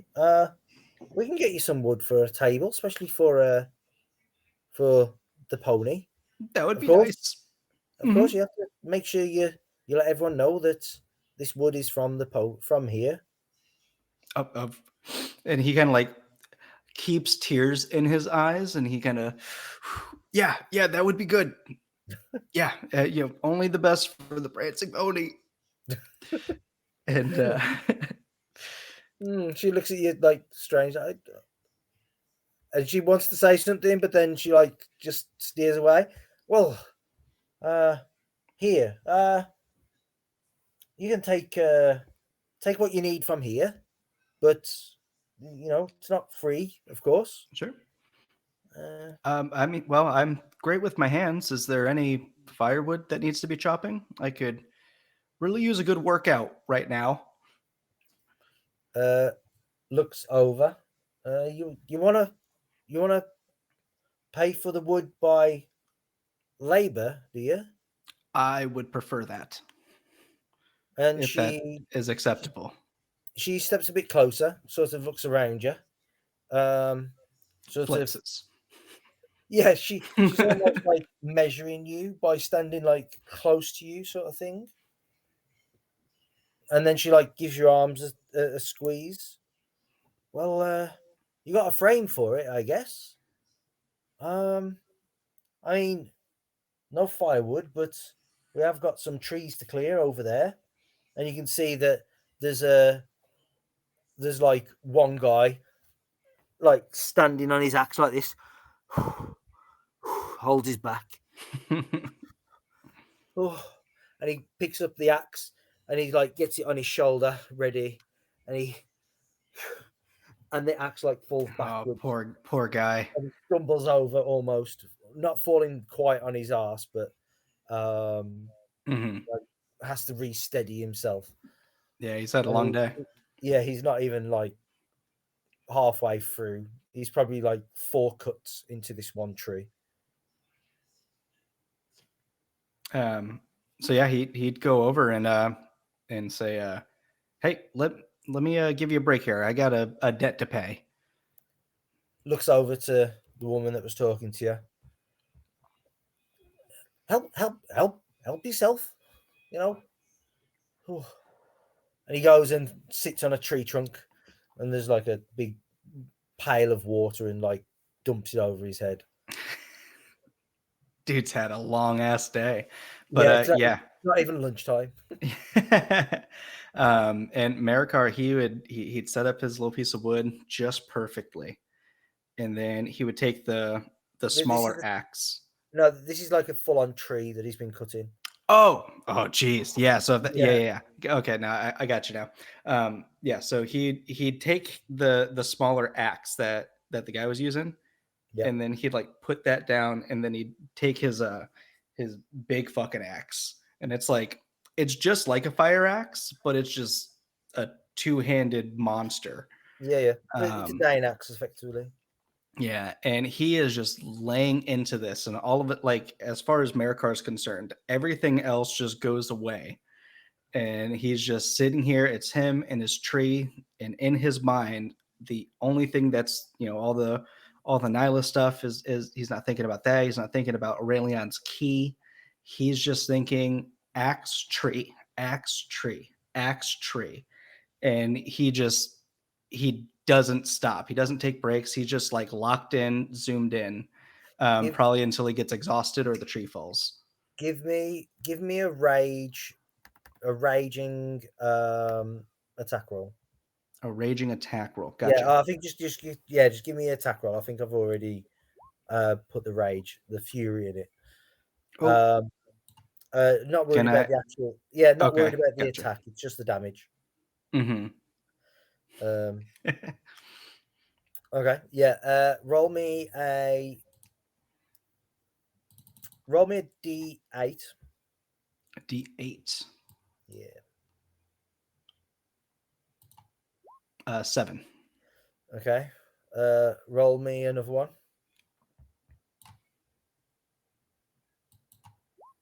4. And one more. 6. Okay. Yeah, you hack your way through it, but it's still nowhere near falling yet. How long would you get going with this? So Maracar's always grown up with the idea of you don't stop till the job's done. Yeah. So he would just keep going until his arms aren't working. If that's what he's looking to do. Give me a Constitution saving throw. Ooh, I'm supposed to be good at these. That's not great. Yeah. Damrod. Oh, go on. I was gonna say, can I use my my little rabbit trinket? I forgot what that does specifically, but it gives me like a point of luck, right? Yeah, I think it's re-roll ones. Did I say? Yeah, I can't remember either. And if you roll a 1, then you lose a foot. Okay, yeah. True. Okay. Yeah. No, I think I'm happy for you to roll, re-roll at any time. So it's like the lucky feat. Okay, gotcha. However, when you do, you've got to roll me a d6. Okay. And if it's a 1 or a 2 on the d6, you lose the foot. Gotcha. Okay. Just much worse if you're chopping wood, because you don't lose a rabbit's foot, you lose your actual foot. Yeah, that is true. Oh my goodness, what is up with this? Okay. All right. Well, at least got a 1 or a 2. Yeah. Yeah, he's got to roll the d6 still. Yeah. Yeah. True. Oh, I gain a foot. You go very hard, very quickly at this tree, and you would exhaust yourself pretty quick. But before this would happen, Damrod would come out. He's finished measuring everything. Damrod, you would find Maracar attacking a tree. Yeah, it's vicious. I think that Damrod like probably starts to rush over there, and then realizes that like the people that are kind of woodworkers are just kind of watching, and not panicking. Like that, Maracar's or Damrod's first reaction is that Maracar's doing something troublesome again, especially after what happened a few days ago. But if he sees the others just kind of watching, then he would kind of slow his pace and let Maracar go. Yeah, all the 4 that you can see are all stopped and spectating and sort of gawping at the pace that he's going at. The woman there would turn and look to you and go, "Oh, hello, Ranger. Is this your friend? Is it?" It is, and Damrod looks pretty proud to say this. He's trying to get through that pretty quick, isn't he? Does he always go so fast at everything he does? Did you trigger him? He likes his wood. Oof.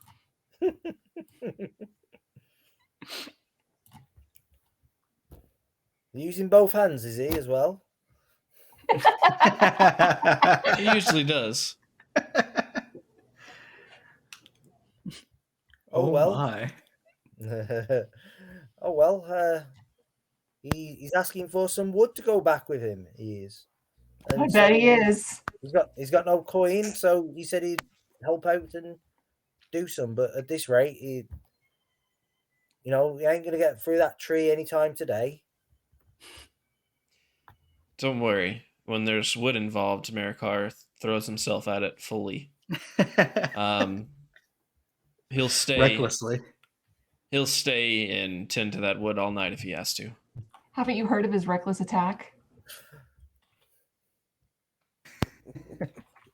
Furiously attacking his wood there. Yeah, that's what got him in trouble once. Just once? Just once. No, he a learned couple after nights the first ago time. when he broke a table in half.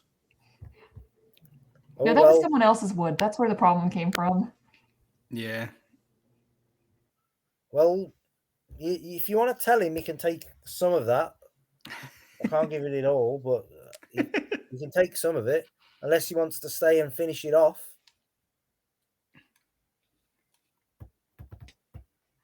If I know Maracar, he'll probably try. Let him get it out of his system. Let him go ahead and finish, and then we can find out what comes next. Let him tucker himself out. I'm just imagining that Damrod goes over and like picks up Maracar. He's like, "Okay, time for your nap now." Yeah. So, how long is Damrod going to wait for? Is he going to speak to Maracar? I think I would probably just sit and like wait till he's done. If this is a few hours in, he might go grab a bite to eat and grab something to bring to Maracar and come back and like find a stump or a log or something nearby that someone's not using and just sit and watch. If it's been a couple of hours, he's probably got a plate of food for Maracar as well, and maybe a mug of ale or a mug of cider or something as well. Just waiting for him to finish with his wood. Yeah, Maracar, you are exhausted. Yeah. You take 1 level of exhaustion. Your hands are blistered, or beginning to blister. Yeah. You're feeling your calluses once more. And you see Damrod, maybe for the first time since you started, sitting waiting for you to finish. It's probably afternoon by this point. Maybe the sun is just beginning to set off in the west. Yeah, so he's hitting this tree and he feels it. He knows he can't go on too much longer, and he like stops and then just starts like slamming on the tree a couple more times, and he's like out of breath. And he stops and he kind of falls on his ass, and he looks back over and sees Damrod there kind of eating lunch, having a drink, and he gets himself up and he sits down next to Damrod and he looks at him and he says, "She has a kid." Yeah. Over they live over in Cumin. I don't know where that is, but it's yeah, she has a kid. That's good. That's good for her. And the he just woodworker. No. Nyla and Appledore. She is the Appledores. She's a collective with Mr. Appledore with a kid. Yep. Maracar, didn't you say you saw her 9 months ago? I guess it might have been a little longer than that. I don't know. Are you sure? Because that could make a huge difference. Dun dun dun. And he just sit there and say, "Right now, Damrod, I am not sure of anything." I am sure you're hungry and thirsty. And Damrod passes you a plate of some food and a mug of some drink. Yeah, and he shakes his head. Yeah, he's still out of breath, and he says, thank you, Damrod, again for just everything. You know, I appreciate you. Did you get what you needed done?" Part of it is being done. I need some cowhide. They don't have cows here? I mean, they may, but I don't own them or their hide. Well, I guess that's the next step for you. You got to find you some cows. I also have to find out how I'm going to purchase said cows. And Damrod pulls out the sheet of paper and starts to look over it and says, "I don't have any gold listed on my character sheet." Gold probably isn't on your character sheet because not many people would have gold. Except for your best friend Orelion, who's got 3. Yeah. Styling. I don't have any currency of any kind listed on my character sheet. Oh, geez. Need a loan? Are you just poor or are you looking in the wrong spot? Because that can make a big difference. He might just be poor. Nathan was probably expecting me to fill in his coinage for him, and I haven't. I'm assuming it would probably be where it says GP, SP, and CP Ray. It's not there. So, Okay. unless Damrod. zeros means something else in Adventures in Middle Earth, then I'm is your- broke. What is your Damrod, standard of living? Marshall. I didn't know it went anything below prosperous. No. Prosperous. Mm-hmm. You learn that in a book? Yup. You're pronouncing it wrong.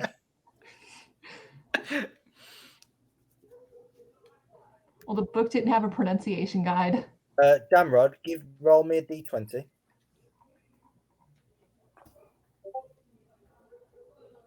I did not even realize I didn't have any currency down until this guy starts talking Yeah. about the hide being expensive, and I'm like, oh no. You're like, oh, You've got 17 silver, and now roll me 2d20.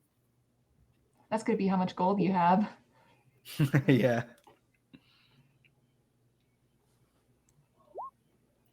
And you have 16 copper colored gold pieces. Is it copper or is it not? That's all a man can ask You for. gotta is bite it copper and find colored out. Gold pieces. He goes around throwing these copper pieces around, and then after he leaves, the camera cuts back to the person, and the person like drops it in a thing of water by accident, and it just comes out a gold piece. It was just really dirty, just like Maracar. Well, I guess I need to see a man about some cows then. Yeah. I don't know how much this wood's gonna cost. So, have you seen that lady around? She said you might be able to have part of that tree you were cutting down, or trying to cut down. Yeah. I think that was more of a decision out of frustration. To be fair.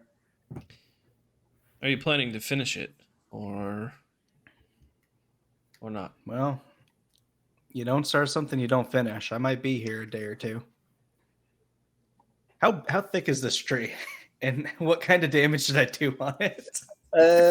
You effectively, if you roll a 1 or a 2 on the d8, then it goes down to a d6, and then if you roll a 1 or 2 on the d6, it goes down to a d4. Oof. And then if you roll a 1 or 2 on the d4, then you cut the tree down. Okay. Damrod. Was that my d8s over here? Yeah. So really, I was just hitting the shit out of this tree, but like not with the sharp part. Yeah, Forgot to take the cover off your axe. It's just a big tree. It's just a big tree. Yeah. Maracar claps you on the shoulder. And does he? And yeah, he does. And Damrod claps you on the shoulder and says, Orelion is studying that map of his still. I believe we probably have a day or so before we need to set out. So if you can get it done tomorrow, I'm sure you'll have the wood you need. But he kind of stands up and with a smile on his face and looks towards whatever inn might be in town. Yeah. There isn't an inn.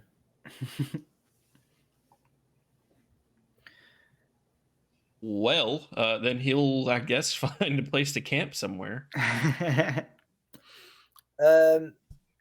Seeing maybe the distress that is quite clearly wrote on Maracar's face, and seeing your concern for him, the woman who is in charge of this sawmill would take pity on you, and would offer you a place in the hay, in the hay barn or whatever it is, the hay shed. The boat for the both of you. Oh, awesome. Maracar would tell her, thank you very much. I'll get this tree done tomorrow. I seem to have been a little ambitious, but don't start a job you don't finish. Yeah. Good attitude to have, that one is, yeah. Shame this one ain't got that one though. Pointing over to one of them. Well, you can rest in there for the night. Shut the door if you need to. Just don't set it on fire. Will do. Thank you very much again. And Maracar would go and make a little bed out of hay and just chill for a couple hours. Yeah. Again, next day you can come out and you do eventually chop down the tree. Maybe going at a more measured pace, Yes. which actually helps you get through the tree a lot better. Absolutely. Remembering to cut from both sides, to go in wedges, down, up, down, and so on. And you get through it a lot quicker than she would have anticipated. And you earn enough for the table. Nice. But maybe perhaps she says, well, you still owe me a little bit for that, and if ever you feel the need to earn a bit more, then maybe you come back and see me. And Maracar smiles and he says, yeah, this is a good town. It feels nice. I'll definitely be back. Dude, And forget he Nyla. reaches. He's interested in you.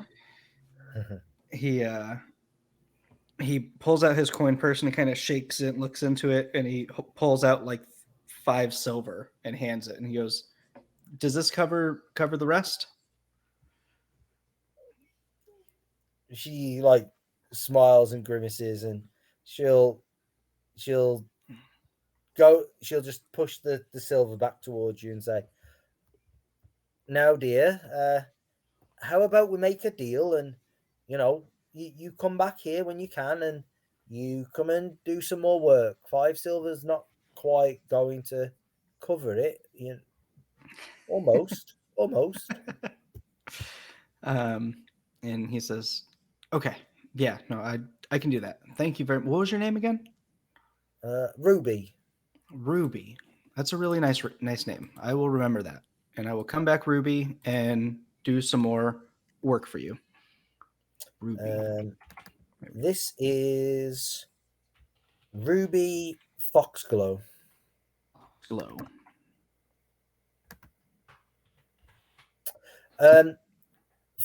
Would you have at any point during this process sat and maybe carved some wood? Yeah, probably after he laid down. He'd take like a wood chip that's a wood chunk maybe, and started playing around with it. Yeah, she'd just toss you some, like an offcut. This wood's a little bit harder. It's a little bit different to just pine or whatever else. No, that's a good cedar right there. Yeah. Yeah, but she would say, not sure if you know your woods well enough, but this stuff is good for handles and the such. I see that you've got one of those, small wood cutting axes there. It's good stuff for Grab that. his axe. or handles and such, halves as they say. Thank you very much. You know what? I think I know someone who could absolutely use this. You are the best, Ruby. And he goes to give her a big hug. And if there's not immediate get away from me, call the cops. He's gonna do one of those big bear hugs. Give me an insight check, both of you. Oh man, he's so awkward. What I get. You got 2 20s?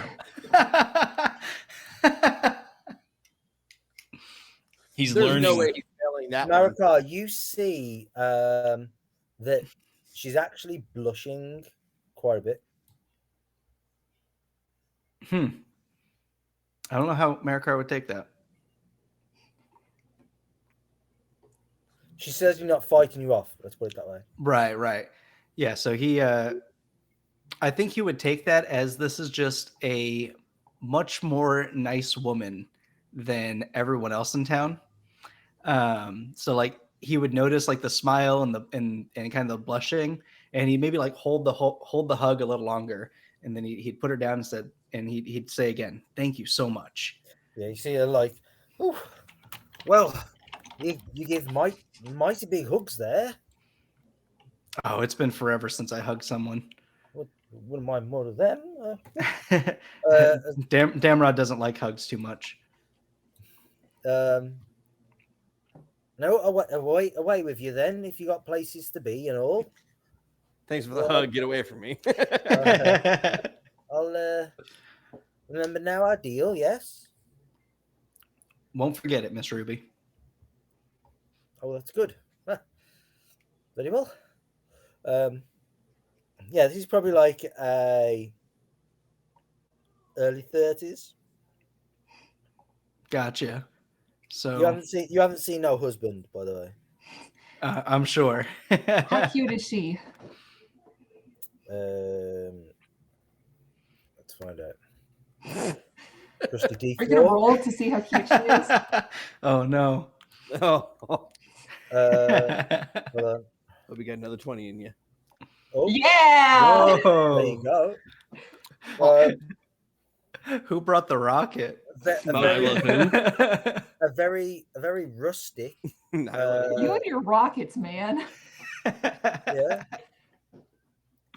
So, beautiful in the rustic woodswoman kind of way. She's got like a red hair, Mm-hmm. like a deep red towards auburn hair. Okay.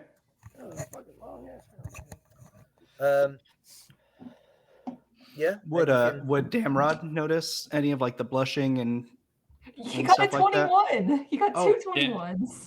Oh, Damrod? Damrod's trying to find a cow. Oh, Damrod, I'm sorry. Oh, yeah. Gotcha. Okay. But let me just point out that I am not the only person in this party that gets our names mixed up. Yeah. There are no cows here in Archet.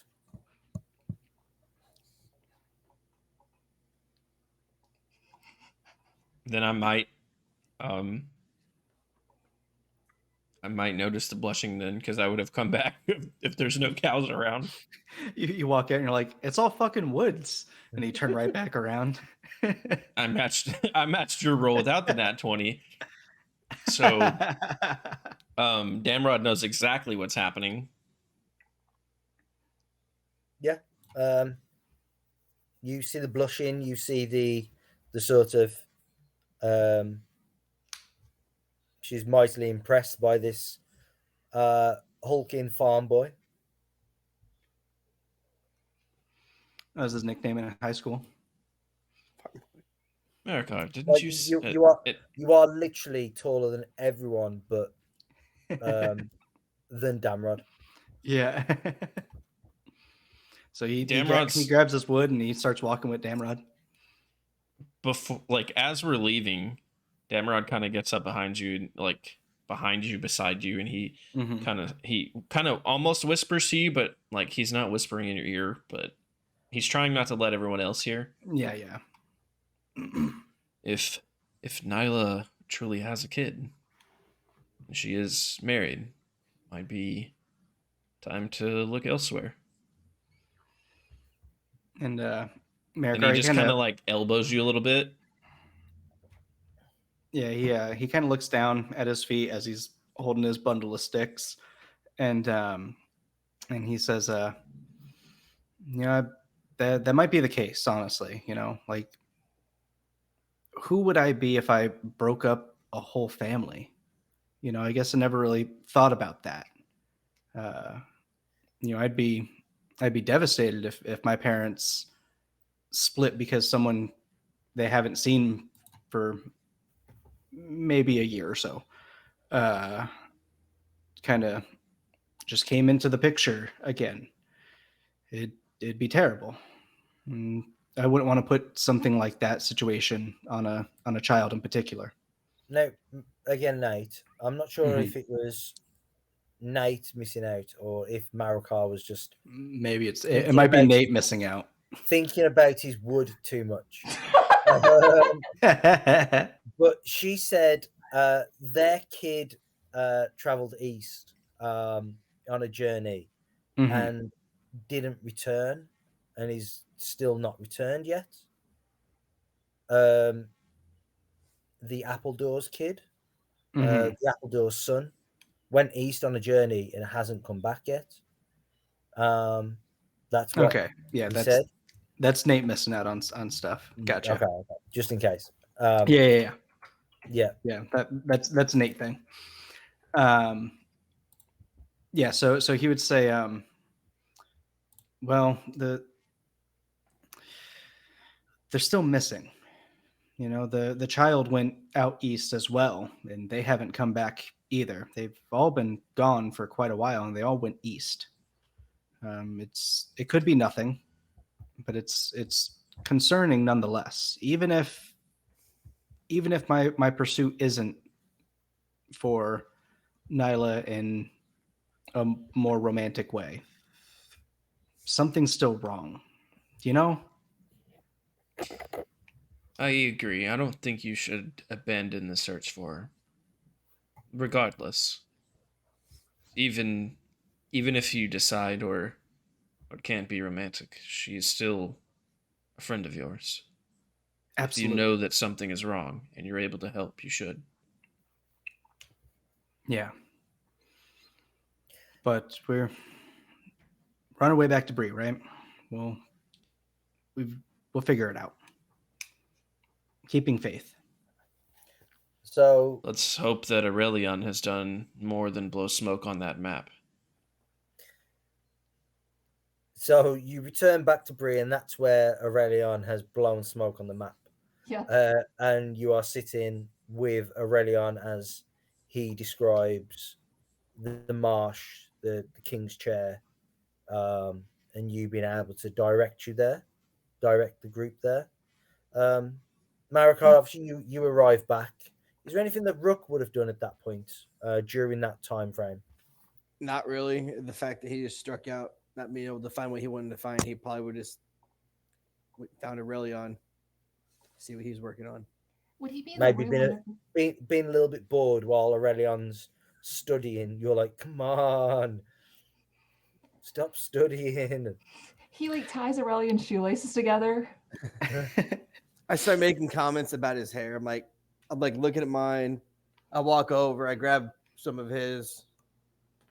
Why is your hair darker and all the other elves are white or blonde? Genetics? I don't think I need to explain that to you. And he doesn't even look up as you're saying that. We also was like that. But it's weird. Maybe it's an Oregian thing. I'm not sure. Don't you have something else to do besides comment on my hair? Nothing. Absolutely nothing. If you wanted to poke fun at him, he does have very short hair for a lot of elves. And that's another thing. How did you how much detail would Orelion snap back at Rook? In what regard? About the hair. Well, again, in what regard? About his family or about like the elves of Oregion? Yeah, just the difference in the hair. Yeah, he'd probably. Well, he'd be very short about it because he's trying to focus and he doesn't have time to give Rick an exact breakdown of where the different lineages of elves came from. Yeah, so Orelion would probably snap back because I'm of the Noldor house and you are of the Sindar house. You're of the Woodland realm and the Grey Elves who didn't travel to Valinor, whereas my family and my group, we travelled all the way to Valinor and have seen the light of the two trees, and then Yeah, obviously. we return to Middle Earth to fight the darkness. Okay, to retrieve the Silmarils as well. But we fought the darkness and protected the Sindar in the First Age. Aurelia, talking. I got to do the mouth thing. Aurelion gave him the hardest. Well, actually. Well, actually, that is just all. That's all he is. He's just an actually guy.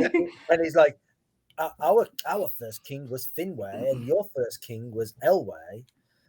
Obviously. Yeah, idiot. Who doesn't know that? Who was known as Eluf Thingol of Doria in the First Age of Beleriand.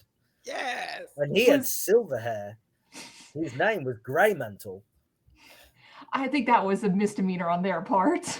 I just back away out of arm's reach of Aurelia and go, well, it's ugly. It's ugly? Is that what you said? Oh, he throws something. Casts like vicious mockery at him. No magic. Expose your head, Rook. Duck. Whoa. If I had some kind of illusion magic, I would turn his hair green. Oh, that would be me. Is Rook in the room whenever Damrod comes in and we start blowing smoke on this thing? yeah. Charlie, that was you. One more fun fact. Legolas's hair in the books is never described, so you never actually know what color. I tell him that too. But if it's Thranduil's son, I mean, you could kind of. Yeah, but then you're assuming that Thranduil's hair was ever described, and it never was. Fine. Charlie, you know what they say about assuming. Don't do it. Mm-hmm. Don't do it. Is that because it started with ass? Yeah. Okay, so Maracar and Damrod arrive back in Bree at the Inn of the Prancing Pony. Damrod has been summoned to Aurelion's room, and the two children of the group have been relegated to the common hall or the side room. Wait, is that Rook and Maracar? He is far from the child. I know. Maracar's a lot more than just a child. I'm older than like. No, he's definitely a teenager. Okay, fair enough. Mentally a child. Yeah. That's just rude. But yeah, Maracar would look to Rook and say, "Hey, Rook, look what I found," and he'd show him the piece of hardwood. It needs work. It's not like finished, Yeah. But... Yeah, I'm picturing just like it still has like the bark on one side and it's like split. Yeah, so he's like, "Look what I found." He kind of jerks his head away like, "Oh, that's quite a piece of wood." Are you showing it to him because he's a wood elf? No. Oh, you're going like this, right? Yeah. Is this what you people like? Like, is you this eat this, right? Like a beaver.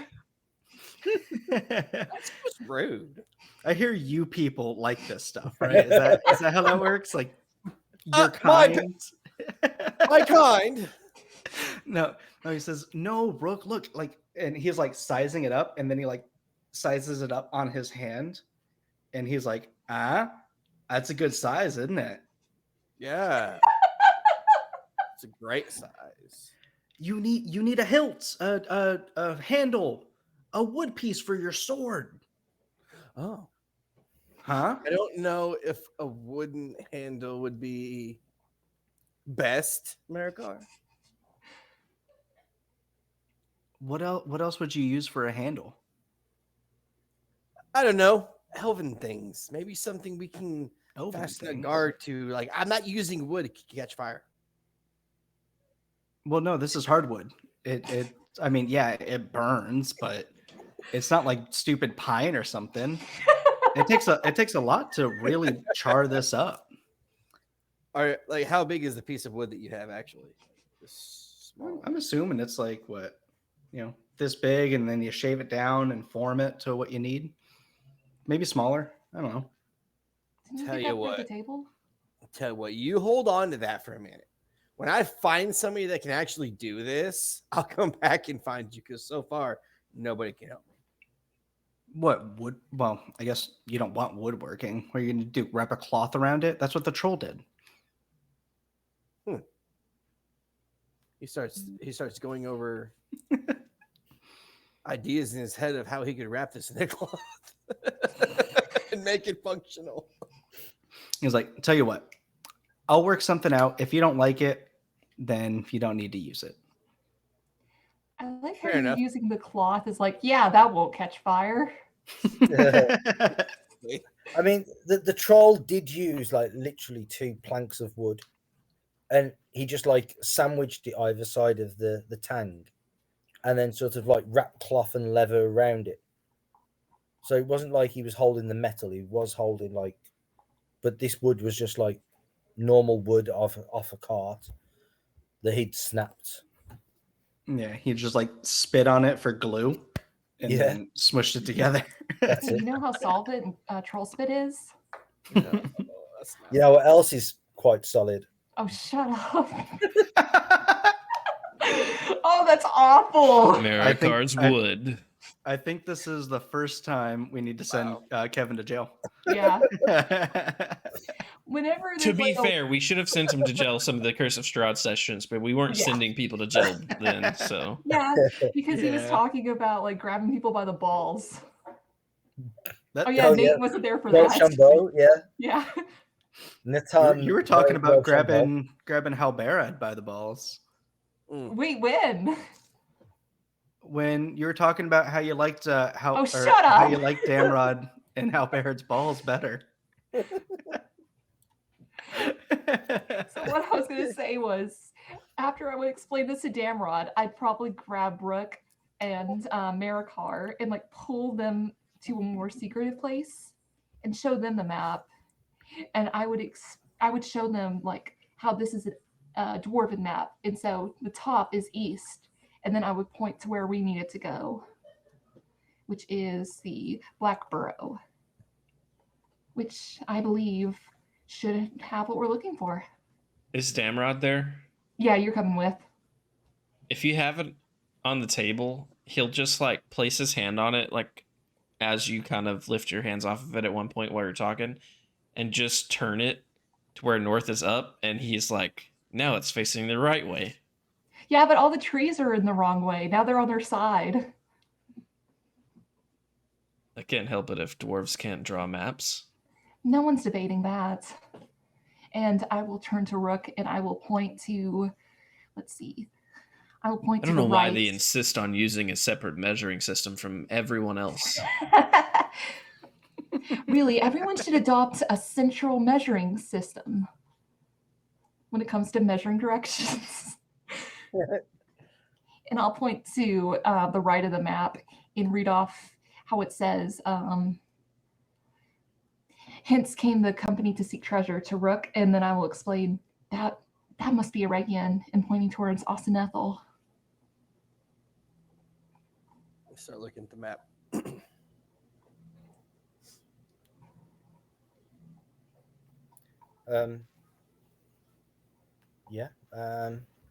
History lesson from Orelion. From Kevin. I said, so you're from this part, and I put over like a Region area. Originally, yes. Huh. Wow. And he's still stuck on the hair thing. Just doesn't understand. Well, the dark hairs. The dark hairs, yes. Like That's the, You would notice that, like, he got that look in his eye, like he was clearly not happy to be thinking about Orelion. But when you mentioned the dark hair, he did get that like scowl back. it's like, yeah, I got him. Snapped him out of it. I think you've been looking at the map way too long. You need to go. You need to get some fresh air and go do something. Well, my preferred activity is looking at more books, but I suppose reminding myself which way north is has kind of been crossing my eyes. And I you're say angry. we get some rest and then prepare to head out. About how far do you think it is to get to this Black Burrow? It's about as far as the lore master is about to tell me.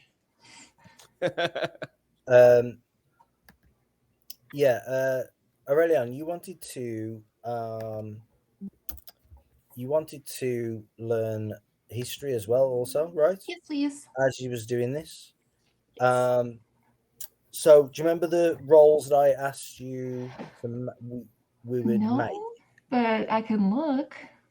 Okay.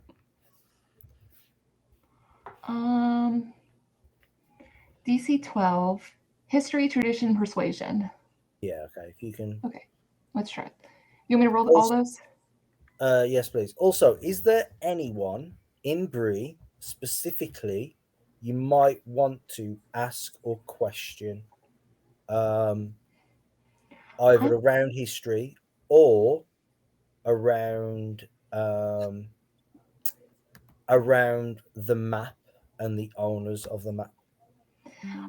So I pretty much know what I need to know about the map at this point, or I would have been learning it. So I think that I would mostly just like to learn a little bit about Bree. So I probably would go talk to, shoot, what is it called? What's the mayor's name again? The Reeve is the Reeve. Yes. I'd probably go have a conversation with him. He seems to know enough about what's happening in Bree, and at the very least, he's an older human, so he's probably seen some stuff. Okay. Yeah, let's have a look at your roles then, see how that goes. History. I only need to pass 2. Ooh. So Tradition. Okay, I'm gonna inspiration that one. Okay. And lore. Yes. Yeah. Okay. You go to the Reeve. And again, I imagine you're still doing your best to cover your elven heritage. Mm-hmm. Yeah. And he accepts you in, and you can see his young assistant is dictating to him almost a lot of things, talking a lot as he comes in, and the Reeve tends to just be sitting there listening and nodding along as the other one is orating almost. And you speak to the Reeve, and the Reeve says, well, I can tell you some things about Bree, but there are others that have potentially more lore of the region, or tales as it should be. I would love to hear a little bit from you, but if you have others that you believe I should seek to, I'd love to talk to them also. Not that I'm dismissing your knowledge, of course. We have some books here. You may read. You may take some, but I wish they must be returned. Of course.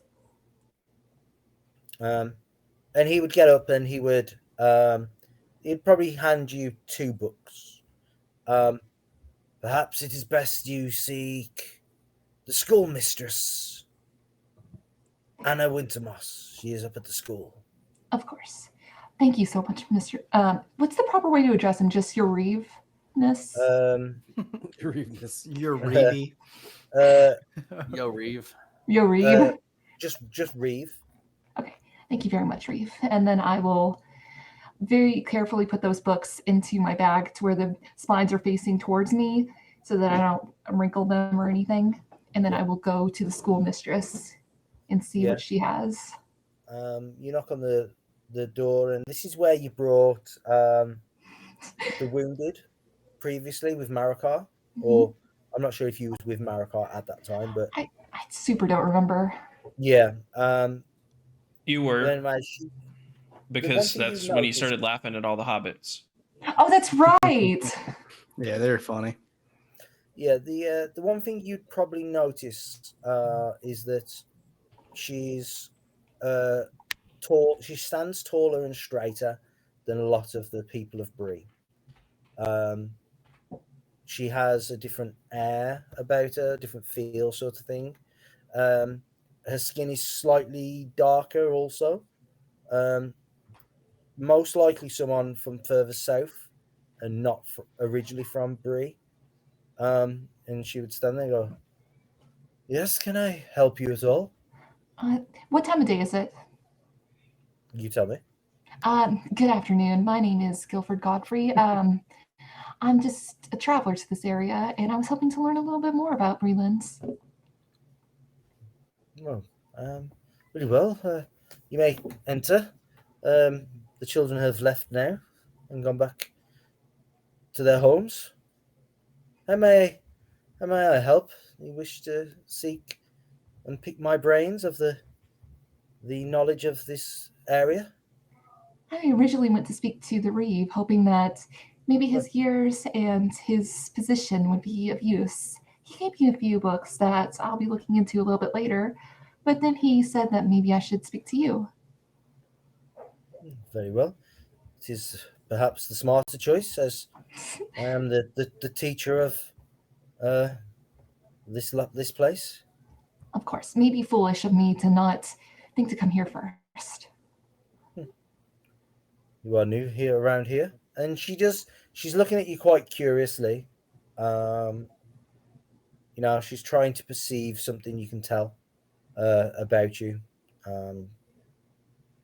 But she invites you in, and there's a very simple school classroom, desk at the front, a few rows of tables with chairs. Very well. What do you wish to know? Just about some of the makings of the Breelands, and maybe how this particular village came to be, the sort of travel that would go on between the different cities, I suppose. My field of research has often led me to more destroyed locations. So I love to hear about the makings of these small villages. Oh, very well. Quite the astute learner, then, are you? I'm something of a scholar. You can see her sort of trying to study you, read you, as you talk. Well, it is. Many would say that Bree was here before the elves had even returned to Middle Earth from the west, from over the Blue Mountains, and that the settlers of these lands were those of the first men that travelled from the east into the west, related perhaps to those that went on to become the Dunedain. Of course, when the Dunedain returned back to these lands from their island kingdom, the people of Bree had much changed. Of course, there are others that think that the Breelanders here are more related to those of the south, like those of Dunland, and those of even further south of Gondor and the land of stone. I think it is maybe a mixture of all. As she's saying all this, I've got my notepad and I am just taking fervent notes very quickly, writing them down. Yes. The They believe that there has always been settlements here around the hill of Bree. But it was when the Dunedain travelled back from across the sea when they when their kingdom island was destroyed that that they claimed the land that became Arnor and those inhabitants, such as those here. It was probably better said that perhaps they protected those. Of course, there were some who rejected the ancient men returning and travelled further northeast into the hills and the mountains to the far north and east. I see, and you're not originally from Bree, might I presume? Oh, you have noticed. I guess it is common knowledge enough that no, I'm not. I'm from the south. Where from the south do you come? Oh, well, from the south, and that is all I shall say. There's no need for you to question me on my past. I'm a school mistress here, and that is all I wish to care for, to teach and educate the children of Bree. Of course, one in a hood should not be asking questions so sensitive, I suppose. And then he will just snap his book closed. I believe I've gotten many of the answers that I've been looking for.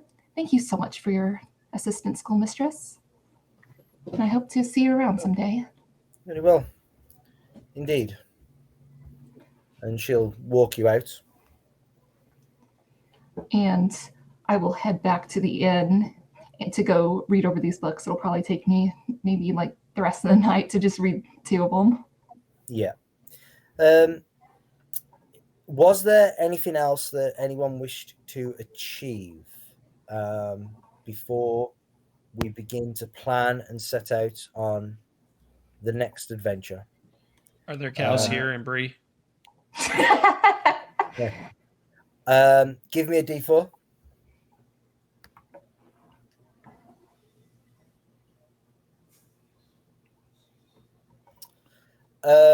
There are a few cows here in Bree owned by individuals that, like, maybe each individual has 1 cow, potentially. That's it. I would check with them to Hey, find mind out if if. Hey, mind if I Sorry. what? Go ahead, Ray. Go ahead, say it now. I'm sorry. I What was just going horrible to make thing a were you joke. about to say? Go ahead, I'm come sorry. on. I was just going Make to say, it. mind if I kill your joke? Or kill your cow? So, Damrod was going to ask if any of them would be willing to either sell the cow or the hide of the cow if it was to be used for meat. Give me a persuasion check.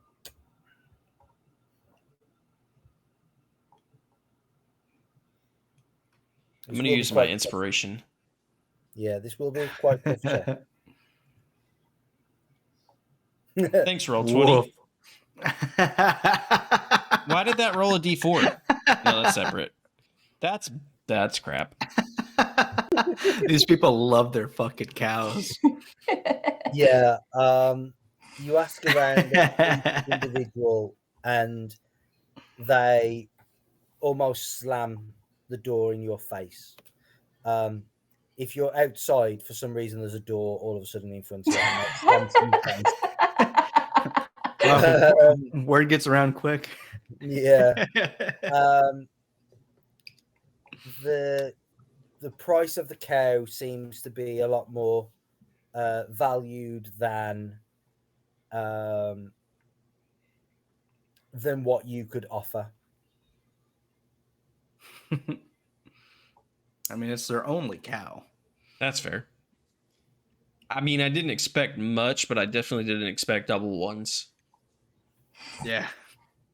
We got You double actually- 20s. I'm glad You I actually used get my a- inspiration on that. You Get ran out of town now. you are walking past the last house in Bree, and leaning on the wall, leaning on a gate as you approach, knowing that this is the last person that might possibly have a cow, is a man you saw in the inn, mocking you, taunting your group about the troll.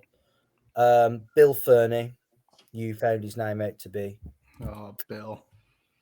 He is chewing on a piece of grass as you approach, and he's leaning on his elbows, and he's like, well, heard that you've been asking about these cows. Might be that you've come and asked old Bill for one now. Damrod lets out a heavy sigh. Have you got a cow? Indeed I do. Indeed I do. Would you be willing to sell it or its hide? I'd sell my cow to you. Oh no. It'll cost you 10 gold, but you can have it for 10 gold. Jesus. What a ripoff. Do Crook you accept troll heads? or Trofungus. Damrod stares at Bill for probably an uncomfortably long time and then says, right, I'll be back with your 10 gold, and turns and walks away, never intending to come back. Very well. I'll see you shortly.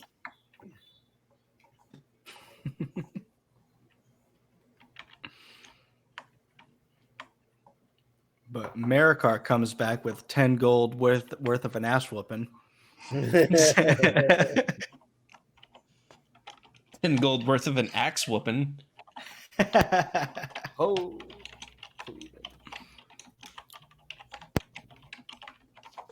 Awesome. I thought finding a leather worker might be the hardest part of this. It's going to be finding No. a cow. No. Damn cows. I would. Let me just trade goods. Okay, so I got that pretty right? Oh, you guessed. Oh yeah, 100%. I thought you just had this memorized. No. I've actually just searched something else up, and I was going to retcon the 10 gold actually, because to be fair, like gold in Lord of the Rings is a lot more exclusive than gold in, let's say, normal D&D would be. Mm-hmm. Well, I mean, I just assumed that's why he asked for 10 gold, because it was basically him being like, fuck you. Yeah, that's what I thought it was. I'm going to say 5 gold, not 10. Just because I've just looked up another price of something else that happened, and it wasn't as much as what I was expecting. He's gonna So. get his money. Yeah, he's still not getting 5 gold probably for that cow, from me at least. Hey man, get 2 gold and we'll be there. Yeah, I got 10 gold right here. Here's my friends. Will you take 2 gold? Well, what we can do is we can start like Crowdfunding. a handyman service. We spend the day, everyone goes out and does like odd jobs for people. Yeah, you could probably make like 5 silver. We start a scheme. Maracar goes and breaks shit, and we go behind him and fix it. There you go. Or we could Got it. steal the cow. We're set for life. I don't have to be a ranger anymore. Aurelia doesn't have to look for this stupid ring. Maracar can have any woman he wants now because we're going to be filthy rich. Yeah, we're going to be richer Rook than can the go back to humans. chewing on wood again. No. That's what wood elves do. I'm the speaker of the trees. I'm still waiting for Charlie to think of another something else other than wood. Handle of a sword would be. Stone? I want it made out of dragon bone. I don't know. Actually, yeah, I got 2 swords right there. Take off the wrapping and see what's on them. Yeah. No, I'm not gonna do that. Have you ever watched Forge and Fire? Yes. Yes. They always use wood. What about cork? Sometimes they use bone. I mean, yeah. I'm glad Nate. As soon as I was thinking, okay, I'm going to throw out this like piece of hardwood and see. Well, I mean, what he's going to use it for, and you was like, "Oh, I know a man that could use this." I was like, Well, "Yes, thank you." it's not that I didn't want it to be made out of wood, but I don't know how to whittle this. You've got someone who does. Well, Maracar hasn't really like displayed his woodworking talents. Exactly. made the Like I rabbit. don't know. Well, yeah. So what? It's rabbit. Well, He even said he made the rabbit. Yeah, other than telling the group, he carved the rabbit. Yeah. No, I see love you, Rook. that- I can see it. I love that Maracar finds this wood, and Nate's like, "Oh, I know a guy, and I know exactly what he's talking about, and I know what he's gonna go for." And all this time goes by, and then Ray's like, "Are you giving that to him because he's a wood elf?" I mean, we were all thinking it. No, I was thinking he was getting it for the handles, since Kevin specifically said like 5 times, "This is really good for handles."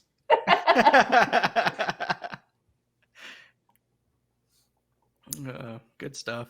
Shit happens. All right, guys. Anything else, Kevin? And again, the question was there anything else that your characters would be doing, or was you trying to achieve anything else? So Orelion does achieve proficiency in history. Freaking finally. Yeah, Maracar would just spend the rest of his time. He wants to build the table, and then he would like to kind of get to know some people in town. Not like everyone, but just meet some key figures and kind of show his face around. So next time they come back, maybe there's not so much trouble. Okay. We can resolve the woodworking role once we I know that the tool on your sheet is set up. Okay. Cool. What about Rook? Probably would have found a nice quiet spot to just zone out, Munch on some wood. just chill out peacefully. Shut the fuck. Maybe get rid of some of this shadow. Oh, hey, I can help you get rid of your shadow. Hold on. I don't even know where this is going. Do you? I said I don't know. Okay, hold on. Damrod, you have anything awesome to finish sewer. with? I don't think so. I think that I'll probably spend whatever time we have left before we're ready to head out, just kind of preparing for the journey, making sure he wouldn't mess with anyone's equipment without asking, but he's probably eyeing people's equipment if they have them around him, just to kind of keeping an eye on it to make sure if it needs anything he could try to help. He's oiling his blades and his armor and sharpening them and that sort of thing, just getting ready for this journey. Seeing how much trouble this group has already had, he wants to be prepared. Cool. Excellent. Okay. Then we will pick up next time with the group preparing to head out and see if they can find the King's Chair and so the Black Barrel. All right. You guys got anything y'all want to say on sign-offs or anything?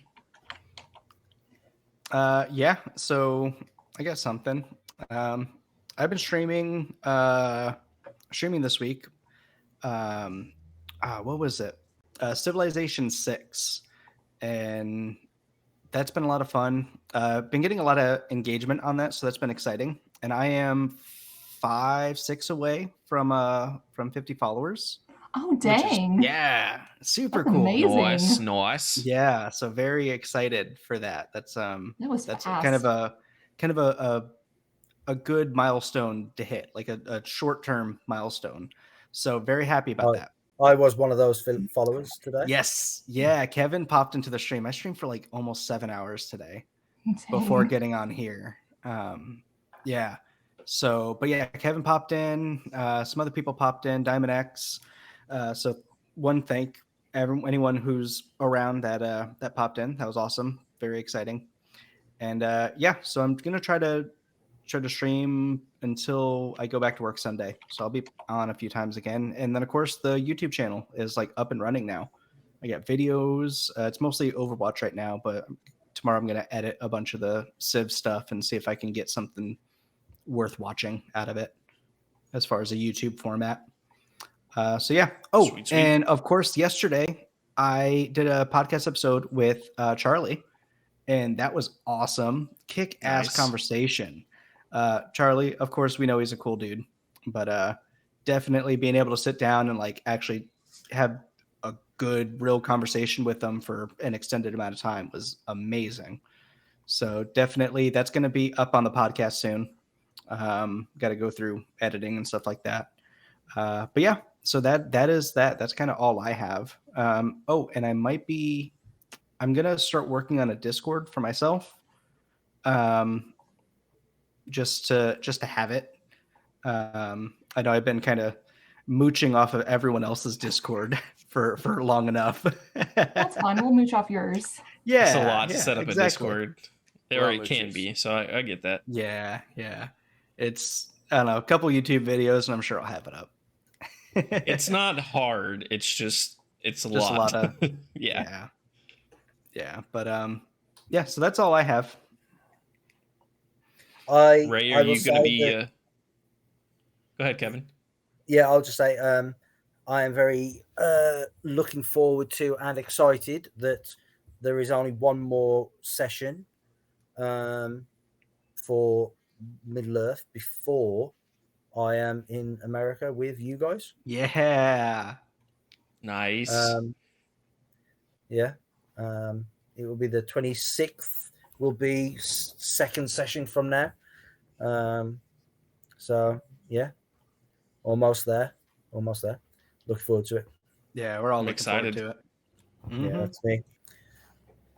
Right. Anything from you, Ray? Are you going to be committing tax evasion anytime soon or anything? I For legal hadn't- purposes, Twitch, that's a joke. I hadn't planned on it. This Friday, I will be playing Dredge. It is a Eldritch Horror fishing game. So that'll be a lot of fun. That sounds fun, Nice, actually. nice. Yeah, I'm really excited for it. It comes out tomorrow. Nice. Awesome. I just Well, found I out about post- it. I was like, oh, I gotta do that. I posted both Nate's link to the podcast and the Twitch channel, and I posted Ray's link in the Twitch channel in the chat if you guys are interested. Both awesome streamers, fun conversations when you're in there. So yeah, go give them a follow. Let's get Nate over that 50, and let's get Ray her first get her Ray some followers. Yeah, no, not I'm to brag, just not to kidding. brag, Nate, but I am only 18 away from 50. Yeah, that's still awesome. Mm-hmm. Like 50 is like, it's a cool milestone, but there's so much more after that to kind of shoot for. You know, it's just like that first step, it seems. You know, I'm not exactly sure. I'm new to this, just like, well, not like you guys, but you know. Yeah, I it's mean, exciting. Yeah, I don't know what your plans are if you plan to go affiliate or anything, but I know 50, as far as the follower count, 50 is the milestone for affiliate. So you're I've hit already all the on other that metrics. path of that. So that's I've hit crazy. all the Most other people, metrics, yeah. from what I understand, most people don't hit the other metrics before they hit 50. So you're doing good. Well, and honestly, a lot of this has to do with you and Jarl and all this community that I've kind of stumbled into, being able that's to where I hang out was. with everyone, man. It's That's where I was too. Same boat. Yeah, no, I get you. And I'm happy that you I'm happy you did it first, and that I was able to kind of gain the courage and drive to do it as well. I know we've talked about it for years at this point. So no, it's awesome to kind of see things starting to manifest like that. Oh yeah. And definitely a lot more work than I expected it to be, which is fun. But all right, well, I've got to head over and get in Jarl's game, and try to scrounge up a cord for my headphones because apparently I guess I left them on the other night because they're almost dead now, and I just charged them like 2 days ago. So you gotta get it was a pleasure playing with you guys. Always. And I don't know if there'll be another stream this week. I'm changing locations at the end of the week, so I don't know if I'll have time to stream Friday. If not, I'll be back Monday for more Witcher 2. We finished Metroid, so now we're on to the second Witcher. Nice. And I died in the tutorial really fast, so that'll be great. should be a great game. You throwing gang signs for? I'll see you all in another dimension. See ya. Bye. See ya.